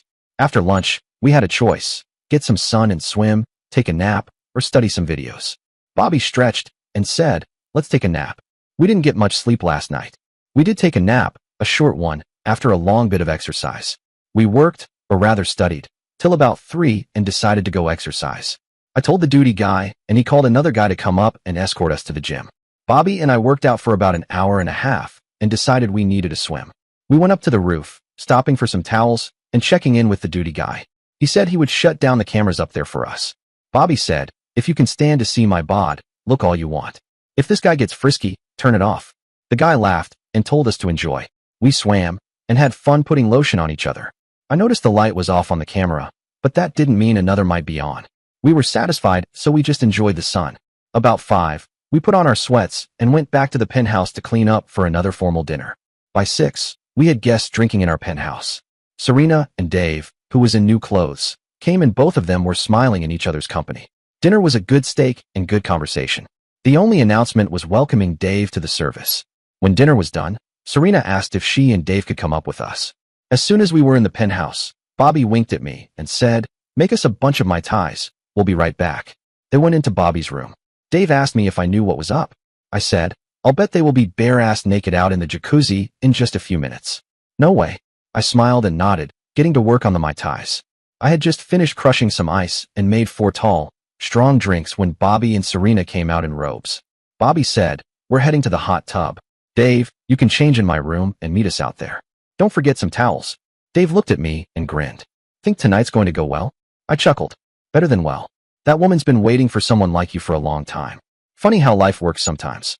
I went in to change clothes, leaving everything except my pistol and radio behind. I kept my prosthetic on until I got out onto the patio. Wrapping a towel around myself and another over my shoulder, I stepped outside. Dave wasn't out yet, so I placed the gun and radio within reach and removed my leg. The girls helped, and Serena was in a playful mood, joking as she helped me balance. "Save the energy for Dave," I laughed. "He's probably already overwhelmed by you." She grinned. "Well, I hope he's ready. I've been waiting for this moment for a long time." Bobby raised an eyebrow. "You're really fired up tonight." Serena nodded seriously. "I never would have approached him while he was married, but now that we're both free, I want this chance." She looked at me. "Chad, you don't mind if Bobby takes the guest room and I stay in hers with Dave, do you?" I just smiled. When Dave came out, he looked a bit self-conscious. This is the first time I've ever been this casual around a woman since my wife. But I'll admit, I'm really looking forward to spending time with Serena. She's definitely someone I connect with. They joined the hot tub together, laughing and talking, clearly enjoying each other's company. The energy was light and hopeful. Watching them together, Bobby turned to me and said, "You know, I think Serena really has waited for him all these years. I hope it works out for them." Then she looked at me. "How about we get some rest too?" "Sounds good," I said. She gathered the glasses and we headed inside. I used the radio to notify the security duty officer that Serena and Dave would be staying over. I told him I was activating the perimeter alarms. After checking the video monitors one last time, we headed to bed. Bobby turned on the TV, and we sat with our untouched drinks, just enjoying the quiet moment. "I feel more comfortable with you than I thought I would," she said softly. "Same here," I replied. "What do you think this means?" I leaned over, hugged her, and whispered, "I love you too, Bobby." She began to cry, quietly at first, then more deeply. She held me tightly, not letting go for a long time. Finally, she looked up at me with a trembling smile. "I love you, Chad. Danny told me to trust you, to love you freely like I loved him. I'm here with all my heart." We held each other close, the bond between us stronger than words. We fell asleep in each other's arms saying I love you. I kept thinking, wow, this has been fast. Can she really love me as much as I've fallen for her? Will this last? Everything I thought was, yes, yes, yes. Morning came at almost 6, but it came peacefully. We woke up, kissed and made love again, quickly but sweetly. We showered together before she went to her room to get her clothes and had to wake up the couple in there. While everyone got ready, I called for breakfast and was finished dressing by the time the bellhop arrived. The 5 of us ate, enjoying each other's company. Serena said to Bobby and me, "We'll stay at my house tonight. Thanks for giving us a start." Dave said, "I think this is my last move. I'm here to stay. Perhaps I'll be here with the marshal's service to stay too." Serena had a big smile on her face. Bobby said, "Chad and I decided, without saying, that we were made for each other too." The duty guy gasped. "Really, Bobby? Is this the guy that we've been hoping you would find?" "Yeah, I feel it. Danny seemed to talk to me, telling me to follow this guy wherever he goes. I'm following. I'm happy for you, Bobby. We'll miss having you as safe one." I interrupted, who said she wasn't going to be safe one anymore. The duty guy said, "It's going to be tough doing that, and you working in the service." I smiled and hugged Bobby to me. "I'll bet we figure it out. Besides, what better safe house than with a couple that are both deputy marshals?" I hadn't thought of that. You're right. That might be a good thing, and it sure would confuse anybody looking for someone. Serena and Dave left for the office while Bobby and I waited to be summoned. We watched the required module until it was complete. We hurriedly took the test while the information was fresh, then sat back thinking it was getting close to lunch. The radio crackled, summoning us to call in. Bobby called Serena, who transferred her to Howard. Bobby's face went from a smile to a frown and said, "Okay, we'll be over in a few minutes." "How long ago were the decoys over there?" "Okay, we're on our way." We checked that we had all our gear and went out to tell the duty guy we were going to the office. He called downstairs and told us to hold a minute. The 3 of us were looking at all of the video screens at once when we saw a bellhop get off the 10th floor, pushing a cart. We didn't think anything about it until the bellhop came back pushing the cart.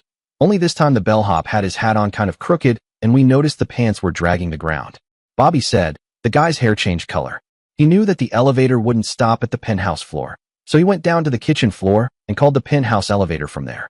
As the guy was waiting for the elevator, all 3 of us pulled our weapons, checking to make sure there was a round in the chamber. We watched as he pushed a button and were surprised that he had pushed the roof button. Our duty guy called down, advising the downstairs people what was up. He said they were sending people to the floor below us to come up to our level. We saw them board an elevator while watching the penthouse elevator passing our floor heading for the roof. The guy in the elevator lifted the cover from the food on the cart and took a piece of the food and sampled it. Once on the roof, the guy walked straight to the railing over our patio and brought out a small line that he attached to the railing, then went over the side. Bobby and I said we were going to wait for the guy inside. Our duty guy said he would have the others come in as soon as they arrived. We didn't even bother closing the door. We just walked to each side of the sliding door to wait. Bobby reached up and flipped the lock off so the guy would find it open. She shrugged her shoulders and mouthed, "Why mess up the new glass?" The guy landed on the patio and was messing with something out there before trying the door. Just as he opened the door, the team from downstairs was coming in the penthouse door. Both had surprised looks on their faces. Our man made a stupid mistake. He went for a gun.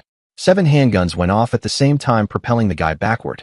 When he seemed to be still functioning, the team leader from downstairs and I both fired at the same time, putting 1, or 2 in this case, between the guy's eyes. Finito. The duty guy from our floor said, "I saw him do something to the jacuzzi. We better get that tested quickly." Bobby went back to the video wall and opened it. She scrolled back on the patio tape. We watched the guy land on the patio. He went to the jacuzzi and opened a bottle from his pants pocket, poured the contents into the tub, and put the bottle back into his pocket. The leader was about to go through the guy's pockets, and I suggested, "Why don't you get some gloves? This guy is wearing gloves, and we don't know what was in that bottle. Let's call the cleaning people and get them rolling. We also need a hazmat, hazardous material, unit to check what that bottle had in it." I looked at our duty guy and asked, "You can control our elevator, right?" He nodded. "Can you keep the car from moving or keep a door from opening?" He nodded again. I asked then, "Next time, we'll trap whoever is in the car until we can be prepared for whatever someone has planned when we open the door.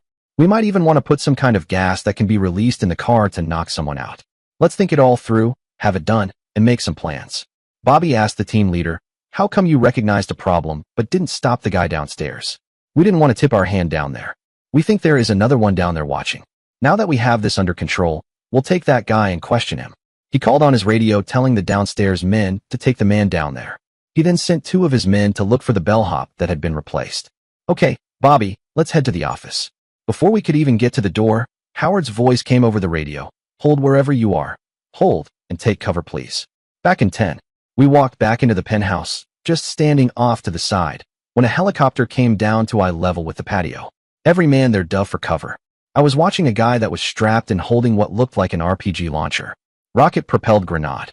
Instead of waiting for him to make up his mind to fire, I put a round into his head, making him jerk back and fire the RPG up into the air. One of the team guys said, "Oh shit, don't shoot the pilot unless you think he can fire on us. That thing will make a mess on the ground." The helicopter suddenly lifted straight up, banked, and headed north. There was a military helicopter less than 100 yards behind it following. Our team leader radioed Howard and advised him of the action. Howard said, "Have the guests come visit?" We rode down in the elevator with a team guy who went with us all the way to the federal building. We waved our badges and went upstairs to the office. Howard and John met us at the door, with Dave watching from behind. Howard asked, "Did you shoot somebody again?" Bobby answered for me. He body shot a guy wearing armor, along with me and all 5 team members. When the guy stopped staggering backward, the team leader put 1 in the guy's head. John asked, looking concerned, "You didn't finish it?" Bobby answered again. Chad's round hit the guy's head at the same time, but the team leader should get credit for the kill. John smiled and said, "So he shall." Dave was behind John, smiling. Howard said, "We think that they will throw everything they have at us in the next 24 hours. DC said that from their intelligence, this is a last gasp effort. I want you 2 to go back to hotel, take Dave with you, eat, go to the gym, and take a nap for as long as you can. I want you both to be rested so you can stay up tonight. We might even have you spend the night in the ready bunks. Dave here will watch you till 5. Then we're putting 2 of our teams on you, plus a bureau team. DC says nothing is to get within 100 yards of you, period. Chad, before you go, Serena has not fingerprinted you yet. The Corps is reluctant, as usual, to give us your prints because you're still alive. Dave has to have his done as well. We need to file them in our database. We also need a DNA swab, all for ID purposes. I went to see Serena, who had the card and swab kit out for me. We did the prints and swab, and I went to the head to wash my hands and take a leak. When I came out, Howard said the hazmat team said the guy had put some kind of radical poison into the tub, so it was being drained and given a steam cleaning, an acid bath, and a reseal. He said, "Sorry, no hot tub for a couple of days." John said, "Come to my room, you can use mine." Bobby and I both laughed. The radio cracked again, and Howard was informed they had the helicopter on the ground, and that a team had been dispatched to another location. I looked at Howard and said, "Why are they still trying? Their jig is up, their operation is done. Why would they be trying to get revenge for something they can't even do anything about anymore?" John said, "They put an open contract out on you for $1 million. We think that most anyone who tries now is a money seeker. This last group should be all of the organized crime guys that try. We're putting the word out that everyone who's tried to date is pushing up daisies, and that the people who had offered the contract were now dead, not in custody, dead. They tried to resist a raid and died. Word will probably get out by tonight or tomorrow. Until then, the crazies will be coming hot and heavy." Bobby said, "We need to find a cocoon and just hole up." Howard said, "You're not hunted. Bobby, if you want, we can replace you. Not on your life, Buster. This guy is my charge, and I'll see him through this." Then under her breath she said, "For the rest of his life." Howard did a double take at her, then smiled, "Really?" Bobby blushed, but said loud enough for all to hear, "Really?" Howard was nodding his head, smiling. "Go rest up so you two are alert tonight. Get Dave away from Serena and go." I told Howard that Dave could stay and stay with us later. All we needed was an escort across the street to stay within orders. John said, "Come on, I'm not too good to do escort duty. Let's get you secure." We crossed the street without any trouble. We thanked John, radioed our duty guy upstairs, and rang for the elevator. Bobby and I were in the classic back-to-back position, watching in all directions to make sure no one was making unusual movements. The downstairs guy walked over to us and said with a smile, "Perfect, absolutely perfect. We should have a film crew for you two. You're so damn perfect the way you're protecting each other. It needs to be on film." The elevator arrived, and we stepped in while the guy outside the elevator called upstairs. He didn't need to, as the man up there was watching us on the video monitors. When we stepped off the elevator, we both said to the duty guy at once, "Are you hungry?" He laughed. "Every time you two have tried to eat today, it's been too busy. They have a great grouper sandwich today. Have one of those and relax. You two are supposed to take a long nap to be ready for tonight. If what they say is right, you could be in for a long night." I said quietly, "I have an idea on how to avoid all the problems. I'll tell the evening guy about my idea." Bobby looked at me, and I said, "Let's just get some food. I'm starving." We ordered and food was at the door shortly. The man wasn't even allowed in the door. The duty guy made him get back on the elevator and go back down before he knocked on the door and had us take the cart in. He said, "New orders, no one but service and bureau people in the room. Shouldn't be a big deal. Have a good lunch, enjoy." After eating, we lay on my bed and were soon asleep.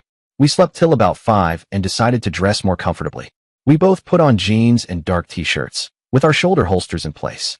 I had the neat sport coat with patches on the elbows, and Bobby had a jacket that looked good and covered her. She asked, "Shouldn't we wear body armor?" I thought about it a few minutes, then agreed. "Yeah, that's what the stuff is for." We put the armor on under our shirts and were ready. John came to the door and said, "We're eating in my penthouse this evening. I thought the less exposed you were the better." This night, we had a great salad before dinner, but no drinks. We had a fancy chicken dish that was delicious. I think it was scallopini. Whatever it was deserved my praise. When we were done, I suggested we all go back to my penthouse and watch the monitors for a few minutes. There, I turned all of them off except the ones that were downstairs. I began counting agents, marshals, deputies, and Tampa officers. You know, if I were a bad guy and wanted to get up here, I would just walk right up to the desk and rent a room for 2 or 3 days. To make sure I was accepted, I would go in and out the doors and elevators often. I would use all of the facilities and generally be seen by everyone. Once I had all my timing down, I would find an easy way to get on the elevator and blast my way past the duty guys and begin dismantling the room until I had all living things taken care of. How would you get past the duty guys? For $1 million, I'd kill them. As each area was neutralized, I would work my way up until I finished what I had started. What do you bet that there are at least 2, maybe more, assassins registered in the hotel right now, laughing at the reckless shit that has been happening? I looked around. If you think you can protect me easier in the office than here, think of just the 2 guys downstairs with no backup. A bad guy walks in, bang, bang, and rides the elevator to the office. From there, he kicks down the steel door and methodically uses about 50 well-placed rounds to hunt us down. John said, "So you're saying there's no way to protect you?" "There is, but not in this urban environment. What we need are foxholes, some automatic weapons with defined firing positions, claymores, and an anti-personnel perimeter alarm." John laughed. "You're right. That would be impenetrable." Howard asked, "Where would we set up something like that?" "How about we go where it's already set up? I'll bet I could call and get Bobby and me a nice, comfortable bed for the night, with enough guards to protect all of us if we needed to. John, here is a telephone number that you can call and ask if they can put up 2 people in protective custody for a night. When we get permission to go, we'll make a big deal out of displaying me to everyone. As soon as I'm tucked away, it's over. I can read a book before getting a good night's sleep. You can too. John's second in command said, "Damn, that's anticlimactic. Where is this sanctuary you're talking about?" John answered for me, "The Air Force Base. We can stash you in some officers' quarters in the BOQ, and it's over. Let me call." John called the number that was for the commanding officer of Central Command and talked with the man for a few minutes. He thanked the man and said, "We'll be leaving in 10 minutes. I'm staying out there with these 2 just to be on the safe side. Plus some Marines from CENTCOM are being detailed for guard duty. I feel better already. Let's move. What do you need to take with you, Chad and Bobby?" "Just a shaving kit, boss. Bobby has an overnight kit in her purse." "Let's roll then." Howard had our armored rolling stock brought to the front of the hotel. About 5 Tampa cars pulled around us. Not one of the officers was looking up, and that's where the threat would come from. I asked them to open the rear doors of the car we were riding in, then told Bobby, "Go, get in the car." When she was in the car, one of the duty guys said, "Let me help you. Don't be an idiot. Stay right here." There was a neat steel plate that slid in place for wheelchair patrons that would need a ramp. They would slide the steel plate out and lay it in place and push the patron up or down. A patron could use the main door and just glide right in, but this was the private entrance. I told everyone to stand clear, slid the steel plate out from its holder, and swung it over my head. Balancing the thing on my head, I staggered to the car, and what do you know? Before I had gone 2 steps, 3 shots rang out, with rounds ricocheting off the steel plate. All the cops suddenly were looking up. Another set of 3 hit the plate, and I was almost at the car. As I was right at the car, there was firing from 3 different locations that all hit the plate. I sure hope none got lucky and hit my fingers. The idiot cops were firing up in the air with their guns. The odds of hitting anything with a pistol at that range were really remote. I slid into the car with the steel plate over the top of the car, but sticking out far enough that there wasn't an angle into the car. I pulled the door closed, and a few more rounds were deflected by the car. I wondered whether, with all of the law there, if they would catch the shooters. Bobby was petrified. "You knew that was going to happen, didn't you?" "I've been thinking how I would do this and how I could be prepared in the event the target did something like we're doing." "Why didn't you let me protect you?" "Because you couldn't." We waited about 5 minutes at the curb until John and a duty guy came out and picked up the steel plate and put it where it belonged. John came out without fear and climbed into the front seat. "I'm not congratulating you on a good plan, as you exposed yourself too much. If you knew you were going to be targeted, we could have used a decoy. But then you did get the maneuver accomplished without any casualties, plus you located the shooters. I'll bet there are a bunch of pissed off people." Bobby shivered and hugged my arm. 3 service cars and 5 police cars with sirens blaring headed out of downtown toward Bayshore Boulevard. The police officers kept us moving right along and ended the noise at the gate to the base. The air police guards on the gate had been advised we were coming. They checked all our identifications and led us to the BOQ. Bachelor officers' quarters. We could have stayed in an airman barracks and would be just as safe. It's not that the base was impenetrable, but it was damn near. My other thought would have been the base hospital where I had spent so much time. We only kept our driver and John, and were all shown into rooms. Bobby and I were lucky to have adjoining rooms with a connecting door. We had some ice cream from a vending machine before we all said goodnight. Minutes later, Bobby was in bed with me. I had on shorts and she had on a gown. In the event someone came in to check on us, we would be decent. We slept like babies. When we got up in the morning, we cleaned up quickly in the separate men's and women's latrines before we met John and the driver for breakfast. We walked over to the officers' open mess and bought some great military breakfasts. I stuffed, having the opportunity to have good biscuits and sausage gravy, along with a bunch of eggs and potatoes. The coffee was bad as always, but it was hot, black, and strong. John looked at me and said, "Now what? If what you told me is true, we should be free and clear today. If intelligence says there's still a threat, I'll just stay right here. I'll make the hospital measure me for another leg or something. Bobby can go to work and I'll go to the library." Our driver said, "You're too comfortable. It isn't cool to tease death." John about cracked up. "Son, this Marine has seen so much death and been confronted so many times with the decision to save his men and die, or save himself. He doesn't even think about it.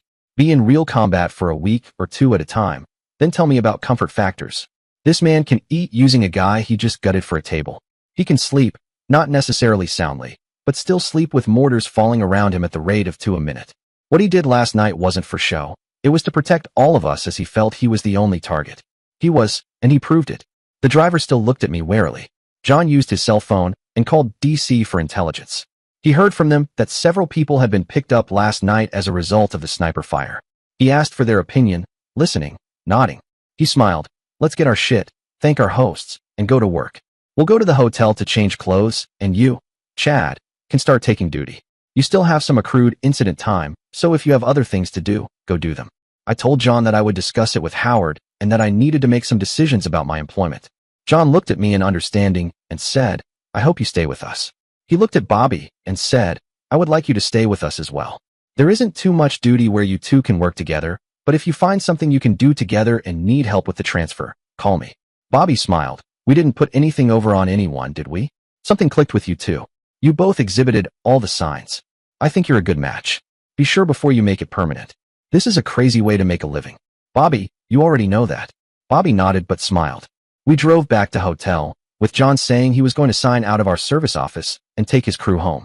He said they all had enough good stories for the rest of the office and cubicle rats back in DC. Bobby and I went up to the room, saying hi to some relaxed duty people, and changed clothes. I told Bobby, I think we'll be staying in our new place tonight. I have to close my other apartment and pick up my bike, but that shouldn't be a big deal. Let's go to the office. We walked to the office and were greeted by everyone.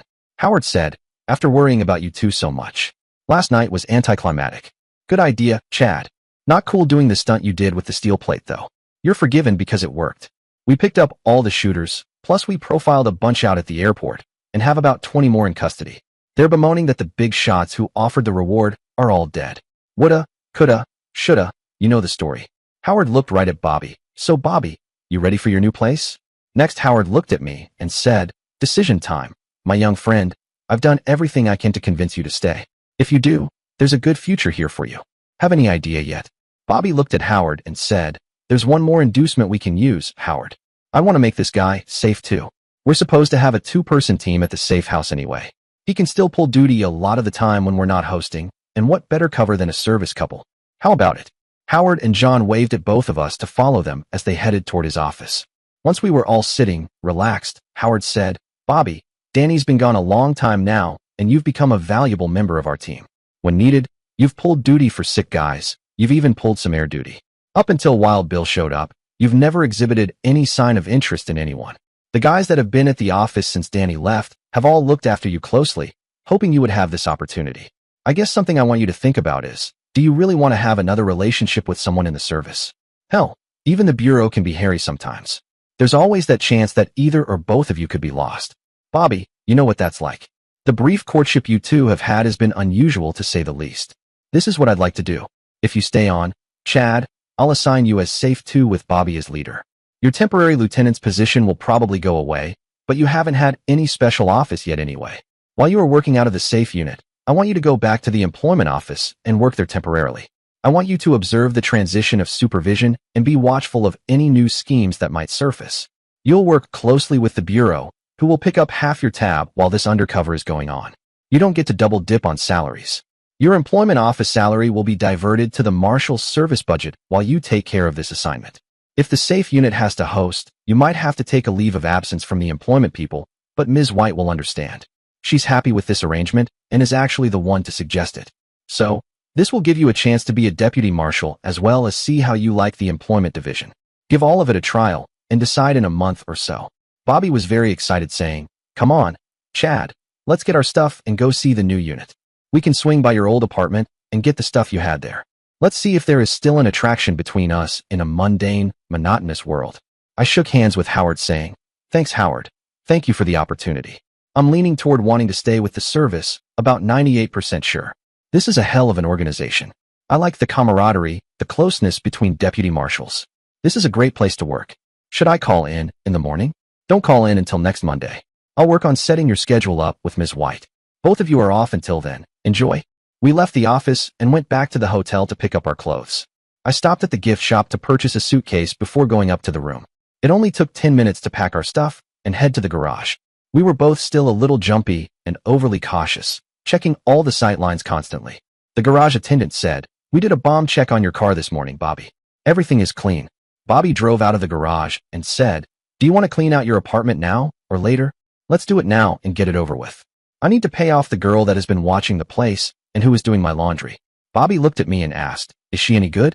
Yeah, She does an excellent job. She does laundry to pay her bills. She has a guy, but he's pretty transient. He's not here a lot. Right now he is, but she still needs the cash. I had an arrangement with her that if I bought the food, she would fix it.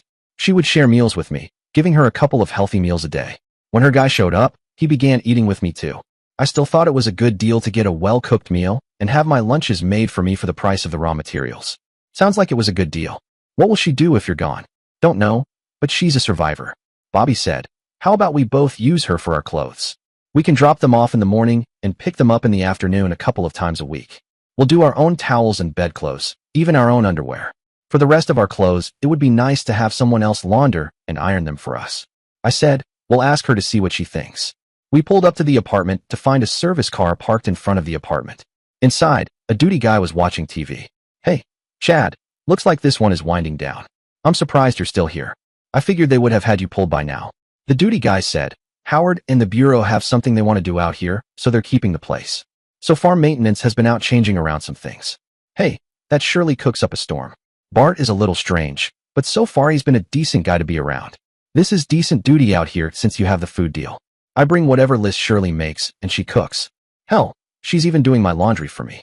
She charges real fair. Tough little girl, isn't she? At that second, Shirley walked in the back door. The duty guy said, speak of the devil. Shirley was excited to see me and gave me a hug. I've missed you being around. You were kind of stabilizing around here. I think Bart even misses you.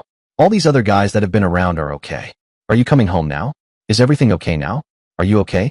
I smiled at Shirley and said, no, I'm here to clean out my clothes and stuff. The bad stuff that was going on seems to be over now, so I'm fine.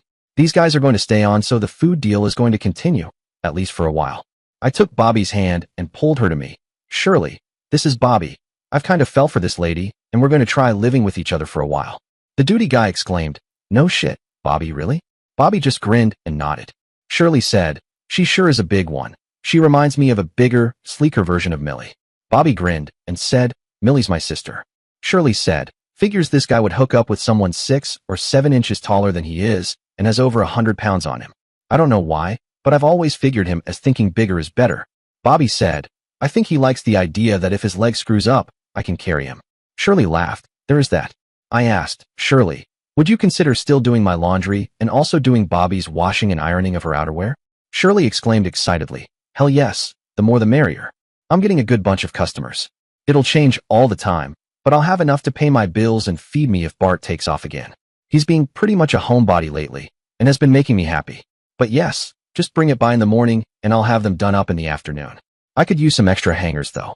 If you have any of those pants hangers, you know, the ones with that cardboard round thing to hang the pants on, bring them. I need those. Let me get my stuff. There isn't much, I said. I put my clothes into my duffel bag and took the few toiletry things that were in the bathroom. Looking at the place, I realized how high on the hog I had been living since my sudden departure from here. I loaded my stuff in the expedition and came back in. I'm going to take the bike. I've missed riding. This evening, I'm taking Bobby out for a spin. We might even stop in at Jonah's so the sisters can visit. Bobby said, Jonah says that I might not be all that welcome at the bar. A lot of guys are put off by the law. I laughed. Who's going to tell them? The only person to know would be Jonah and your sister. We'll just be another couple with a big lady. The duty guy said, a real big lady. I put in, a beautiful, big lady. Okay, you two, don't make me out to be a freak. Come on, Chad, get your bike and let's go see our new place. I said goodbye to Shirley, promising to stop by and see her. The bike was dirty but started easily. I wiggled the bike back and forth with the gas caps off to see how much gas was in the tanks. Luckily, they were still pretty full. In short order, I was following Bobby out to the old Carrollwood area where the new place was. When we came up to it, workers were coming out of the house, and a couple of duty people were standing in the garage. Bobby pulled straight in, and I pulled the bike in all the way to the rear of the large garage. There was still room to fit a long car inside. The duty guys came over to check out the bike, but I told them to wait till I had it cleaned up so it would at least be pretty. The two guys gave us a tour of the house. It had 4 guest suites that contained a sitting area or living room, a bedroom, and a large bath. If a guest or couple didn't feel like associating with others, they would be comfortable in their suite. The sitting area had a small table for meals or games. The house had a large living room, a large family room off the kitchen, similar to the last house, and included a security video wall. There were 2 additional bedrooms that could be used for additional guards or duty people if necessary. A large room with all of the gym equipment, and a large storage room, this time with hangers and shelves for extra clothes, towels, and toiletries. Then there was the host's suite, which included a huge bedroom that included a sitting area and a large bathroom. There was a large video wall that was easily seen from the bed, as well as the sitting area. The backyard was enclosed in a 10-foot-high concrete block wall. It was very decorative, having large pillars with a decorative cap every 12 feet. The back of the house was similar to what Bobby had before. A large covered enclosed patio that included a nice-sized jacuzzi, and out from there was a very attractive pool in a screen cage. Beyond the large pool cage was a nice-sized yard, much larger than what Bobby had before. The duty guys kept pointing out security measures and took us out front. Across the street there was grass for about 50 feet, with a dense wooded area beyond. As we approached the tree line, one of the radios began to beep. We were shown the various radar sensor points that worked only on larger objects. The duty guy said that a wild pig had set it off already, but there wasn't a panic as they were able to pick it up on video right away. They also said the security sensors began more than 100 feet back into the woods. Once back across the street, the guys helped us move our clothes into the big walk-in closet in the bedroom. The one guy said, "Glad you're not even pretending by having Chad use one of the other bedrooms." Bobby said, "No need to pretend, we've pretty much committed to each other. Part of that is to be sure to tell all our friends we have found each other." Both guys gave Bobby a hug, saying how happy they were for her. Both of them also shook my hand and warned me that I had best treat their Bobby very well. I told them they didn't have anything to worry about. They had Bobby followed by me, sign off on the house and all the equipment and arms stored in the bedroom. The only new furniture was the extra stuff used in the new suites. As the guys left, we closed up the garage and secured the front. We checked out the new radios with the sensor warnings built in. They were a little smaller than the last ones, but had all of the regular and tactical frequencies. Bobby looked through the refrigerator and was happy to see it already had a good selection of vegetables, along with a couple of nice steaks. I suggested we save the steaks for tomorrow and go out for an early ride. We could dine on junk food. I asked her if hamburgers and chili sounded good. Bobby nearly squealed with joy. I told her to hold that thought, as I was going to push the bike out the big double back door and wash it. I couldn't figure why they had the big double door in the garage until I noticed a large garden tractor mower in the corner. Nice. Once the bike was cleaned up, sparkling the way it ought to be, I pushed it back into the garage. Inside the house, I found Bobby already in her jeans and t-shirt, wearing a large loose denim jacket. I put my rig back on and donned my denim jacket. We checked each other out to make sure our hardware wasn't obvious. If someone looked for it, they would see we were packing, but both of us were carrying our identification. We were not supposed to go anywhere unarmed. When we first started out, it took me a little while to get used to the extra weight on the bike. To get accustomed to it, we rode north for a bit, then doubled back, taking the long way around to a steak and shake we wanted to visit. The food was great, and we enjoyed a malted milkshake together. Bobby joked about gaining weight, and I responded that there would be more of her to appreciate. That earned a smile. Once we were back on the road, I felt comfortable riding two up with Bobby. We felt in sync, moving together as one. Walking into Jonah's place caused a lot of loud whistles and cheers. Jonah, grinning, came over for a warm hug from his sister-in-law. He mentioned that he had just left Millie in the back office and suggested we go surprise her. Millie was clearly caught off guard. She was partially dressed, quickly getting herself together. It was immediately obvious what had been happening, and the room had an unmistakable atmosphere. Millie, still a bit dazed, looked up and smiled when she saw us. The two big girls shared a joyful hug, happy to see each other. Jonah returned with us, and as he approached Millie, she said, "No more, Jonah. I think I'm all worn out. Go get me a Coke or something. I need the caffeine." We spent some time with them in the bar, had a couple of beers, shared our new address, and they promised to visit soon, especially after hearing about our fun plans for the jacuzzi and pool. It took us a while to ride home since we intentionally went the wrong way, taking a wide arc to enjoy the wind in our faces. No rush, no loud noises, just peaceful serenity. When we got home, Bobby used her remote to open the garage door, and I parked the bike inside.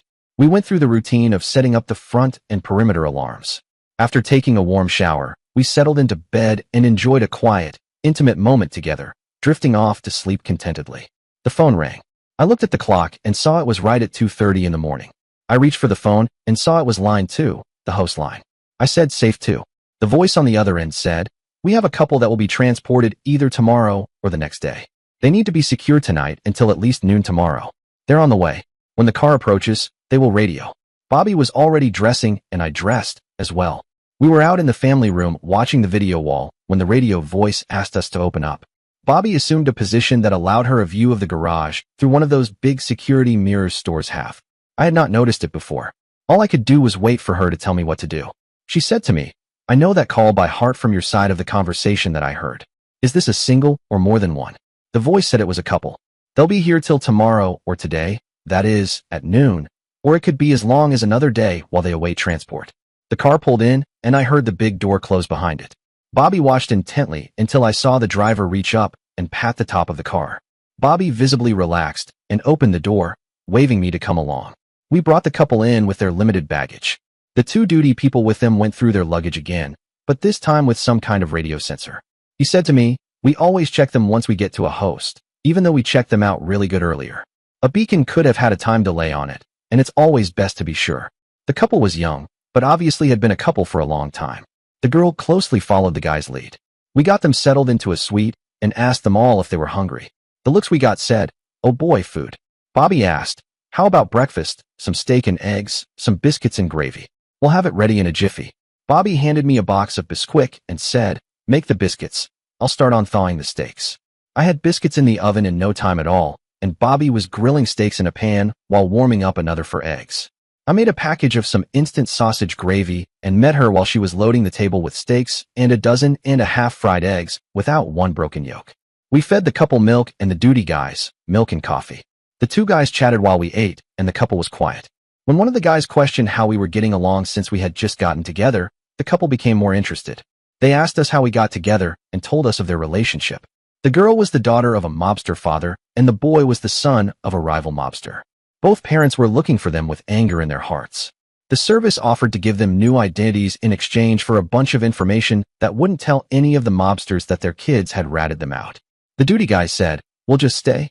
We'll bunk in one of the new rooms. One of us will stay up until morning, then we can both rest while you two are up. Good night, and thanks for the warm meal." We stacked the dishes in the sink and went to bed. Once in bed, Bobby said, "So how do you like our new life? We didn't even get the first night free. That's the way it goes in the service. Do you think you'll want to stay?" I rolled to her, meeting her as she rolled to meet me face to face. "You bet, Bobby. We have to find out if we're a team. I think we are a set." We drifted off to sleep holding each other, dreaming of possibly spending the rest of our lives together. Dear listeners, please share your thoughts in the comments section below and don't forget to like, share, and subscribe.